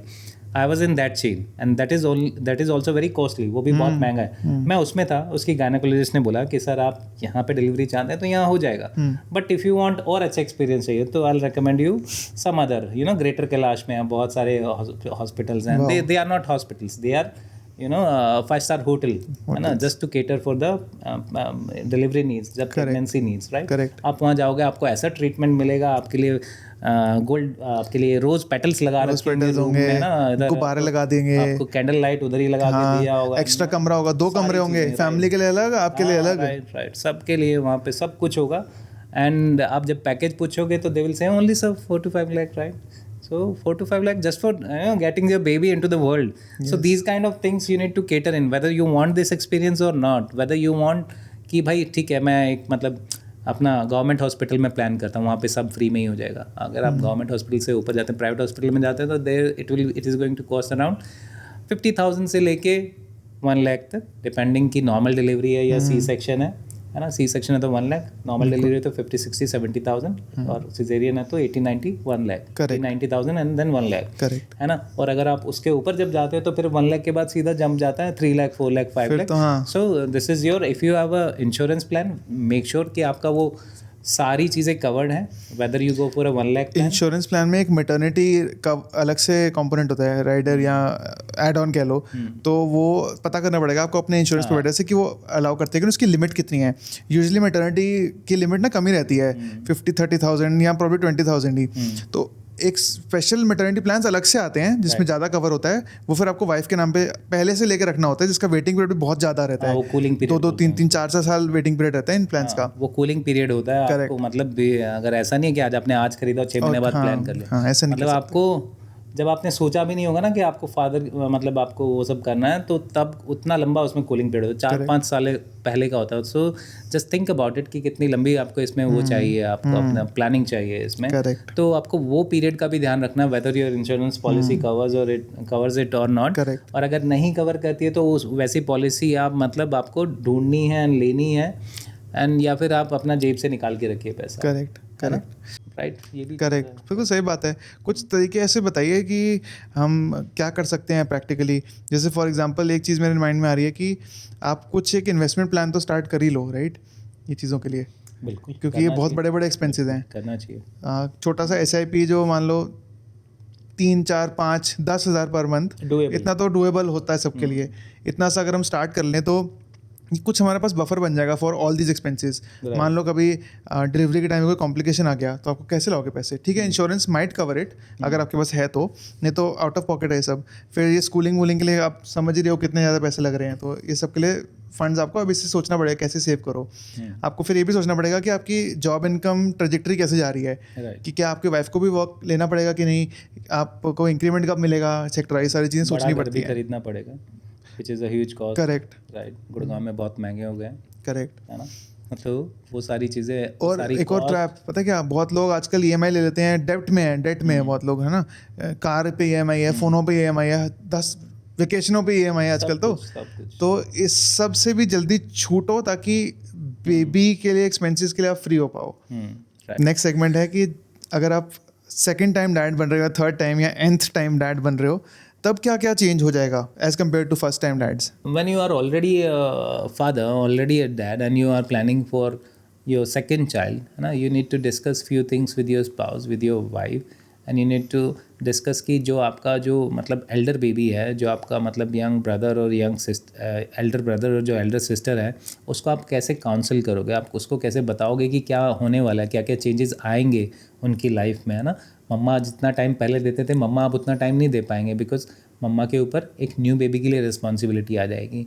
तो आपको वो चीज़ें कैसे काउंटर करनी है, वो चीज़ें आनी चाहिए. जैसे for example being a second time dad, जब ये चेंजेस आए तो मैंने तो पहले ही, जब during the time of pregnancy and prior pregnancy, prior conceiving, I started counselling my daughter that we are planning, we want a younger brother या younger sister for you, and let's see कि कैसा रहता है, and what are your thoughts. हमने उससे उसके thoughts पूछे, तो शी सेड कि या I am okay with it. And बच्चे बोलते हैं कि या मुझे चाहिए, क्योंकि उन्होंने अपने फ्रेंड सर्कल में भी देखा होता है, क्योंकि मेरी जो डॉटर है वो बात करती है, वो अपने फ्रेंड सर्कल में बात करती है, उनके भी मतलब छोटे भाई या छोटी बहन है उसकी फ्रेंड्स के. तो जब वो उनको देखते तो she enjoys it a lot ना. वो उनके साथ मैंने, जब मैं my daughter stage in the day care, वहाँ पे मतलब एक 4 महीने का बच्चा भी आता है, एंड देन 1 ईयर का भी आता है, एंड देन वहाँ पे 2 ईयर्स का भी, हर एज ग्रुप, हर एज गैप का वहाँ पे मतलब आपको बेबी मिल जाएगा इन द डे केयर. तो मैंने I go to pick her up, तो मैं वहाँ पे टाइम स्पेंड करता हूँ around 15 to 20 minute to see like कि क्या हो रहा है डे केयर में, क्या क्या एक्टिविटीज़ है, कि बच्चे कैसे बात कर रहे हैं, क्या चीज़ें हो रही हैं, जस्ट टू टेक कि भाई मतलब बच्चा पूरे दिन वहाँ रह रहा है तो कैसा मतलब वहाँ पे रहता है. सो मैं देखता हूँ त्रिशा को कि she is very good with the, मतलब जो 1 साल का बच्चा है या जो 4 महीने की बच्ची है, तो उसको भी बहुत अच्छे से खिला रही होती है. Hi hello how are you बेटा, मतलब हाउ आर यू बेबी, बेटा तो वो तो नहीं बोलते, बेटा तो मेरा ही निकलता है, राइट. तो hi baby how are you, तो वो ऐसे बहुत अच्छे से उनसे मतलब बिहेव कर रही होती है. So that also gave me a confidence to plan for the second baby. So you also need to notice these kind of changes, things in your son or daughter. अगर नहीं है तो भी कोई ऐसा कोई मतलब वो ऐसा वो नहीं है. You need to just start counseling about the thing which you are planning, कि हम एक नया बेबी प्लान कर रहे हैं, या नया मतलब हम ऐसा कुछ एक नया मेंबर लाने का प्लान कर रहे हैं घर में. सो ट्राई टू टेक उनके मतलब थॉट्स लो उसके ऊपर क्या है, एंड देन उनको बताओ कि जब वो ओके हो जाए तो देन उनको बताओ कि आगे क्या क्या होगा. मैंने भी बताया कि ऐसा होगा, मम्मा ज़्यादा टाइम नहीं दे पाएंगे, यानी ये सारी चीज़ें हैं, है ना. तो ठीक है, बोलने के टाइम पे कुछ होता है, बट जब एक्चुअली में चीज़ें होती हैं तब बच्चे का रिएक्शन, एक्चुअल रियल रिएक्शन तब निकल के आता है. ठीक है, प्रेगनेंसी में भी कोई सेकंड मेंबर नहीं होता, तो थ्रू आउट द प्रेगनेंसी भी आपका सन या डॉटर बहुत एक्साइटेड रहता है. मम्मा की टमी, हम उसको बता रहे थे कि बेटा आप भी ऐसी मम्मा की टमी में थे, and then we went to the doctor, we asked the doctor कि we need the baby, and then the doctor delivers the baby. ये हमने उसको एक प्रोसेस, जनरल प्रोसेस बताया हुआ मोटा, right, not in details, but एक जनरल प्रोसेस हमने उसको बताया कि we went to the hospital, then we है ना, हम आपको लेके आए थे हॉस्पिटल से. Now the similar thing is going to repeat again, right? Okay. We want a second baby, your younger brother और यंगर सिस्टर. सो हम मतलब she enjoyed throughout the pregnancy. सारा उसको तब तक कोई आया नहीं था तो उसका जो अटेंशन था वो कम नहीं हुआ था. बट जब बेबी आ जाता है तब जिस सेकंड से बेबी आया है उसी सेकंड से आपका जो एल्डर डॉटर है, एल्डर सन है, उसका अटेंशन मम्मा पापा का दोनों का 50% तो उसी टाइम कम हो जाएगा. क्योंकि अगर आप दोनों को बराबर भी दोगे तो 50% इधर दोगे, 50% उधर दोगे. तो that's a drastic reduction for the मतलब एल्डर वन. Yes. बहुत ड्रास्टिक है ये रिडक्शन. तो ये चेंजेस आपको, इसको आप कर भी नहीं सकते हो कि आप 100% उधर दे. तो ये चेंजेस को आपको उसको कैसे समझाना है, आपको उसको बताना है. बातें करनी है, कन्वर्सेशन करनी है उसके अराउंड. जब मम्मा बिजी हैं तो डैड को ज़्यादा से ज़्यादा टाइम देना, और डैड वो चीज़ नहीं करते हैं. और जब वो चीज़ नहीं होती है तो जो एल्डर बेबी होगा ना वो बहुत मतलब एंग्जाइटी में चला जाएगा, गुस्से में चला जाएगा कि मेरा क्यों हो गया, या ये मतलब this new guy came up now, ये मेरा नुकसान हो गया इसकी. तो वो एक पेंटअप हो जाती है चीज़ें. मतलब जो यंगर वन, जो यंगर ब्रदर, यंगर सिस्टर जो भी आपके घर में आया है, राइट? तो जो एल्डर होगा, डॉटर होगा, सन होगा, वो उनका दोनों का ना एक पेंटअप, एक मतलब एक स्ट्रगल स्टार्ट हो जाता है कि now the new guy is taking all the attention. Express कर पाते हैं वो, या अगर बेबी एक्सप्रेस करेंगे तो वो फिर मतलब अगर बेबी एक्सप्रेस कैसे करेगा, बेबी उसको हार्म करेगा, बेबी उसको दिखेगा, जैसे ही मौका मिलेगा उसको ऐसे मतलब फिजिकली उसको ऐसे पुश करने का, क्राई कराने की कोशिश करेगा, राइट? उसको हिट कर देगा. मैंने सुना है मेरे मतलब जो सेकंड टाइम डैड या सेकंड टाइम मॉम है, मैंने उनसे कभी बात की तो दे से कि यार मेरा तो जो एल्डर सन या एल्डर डॉटर है वो तो मेरे छोटे वाले को तो कभी भी ऐसे लगा देता मौका मिलते ही. तो दिस इज अ साइन कि भाई वो पेंटअप जो चीज़ें थी वो बाहर आती है ना, कि बिकॉज ऑफ दिस गाय या बिकॉज ऑफ दिस मतलब ये न्यू गेस्ट की वजह से मेरा अटेंशन स्पेन कम हो गया. सो ये चीज़ें हैं. तो मेरे केस में तो ये चीज़ें मतलब मैंने अच्छे से हैंडल की because I was a present dad. मैंने सारी चीज़ें काउंसिल की. I gave her a role. आप भी कर सकते हैं. अपने एल्डर डॉटर या एल्डर सन को आप एक रोल दे दो. I told my daughter that you are the second mother, right? I gave a very important role to her, है ना? So she became responsible. She behaved really well with her and she started मतलब giving the motherly care to the newborn daughter. as my daughter is 5-year-old. So there's a quite good age gap. So 5-year age gap is what is I recommend. Well, it can vary from people to people. You take your own, you know. समझ गया मैं. तो 5 years पे she is very thinking wise developed, speech wise भी developed, सब कुछ समझ सकती है. Yeah, I get it.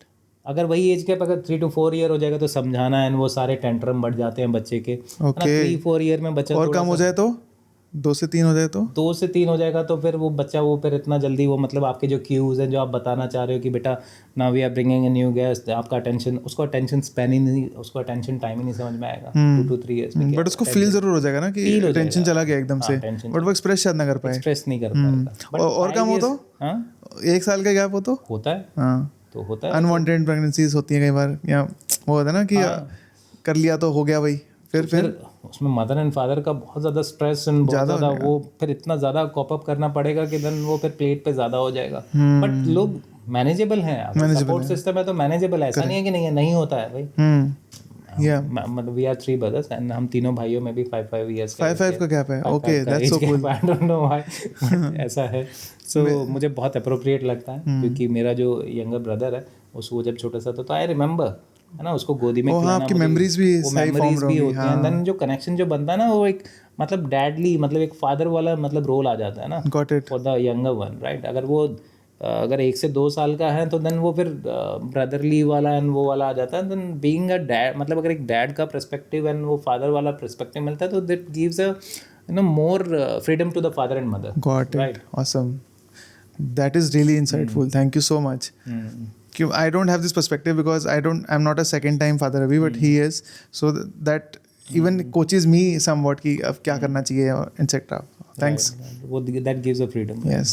3 चीज़ें हम बताना चाहेंगे लास्ट में कि फर्स्ट तो दिस वीक आप इस हफ्ते have one honest conversation with your wife about why you want a child and आपको एक दूसरे से क्या चाहिए to fulfill that need.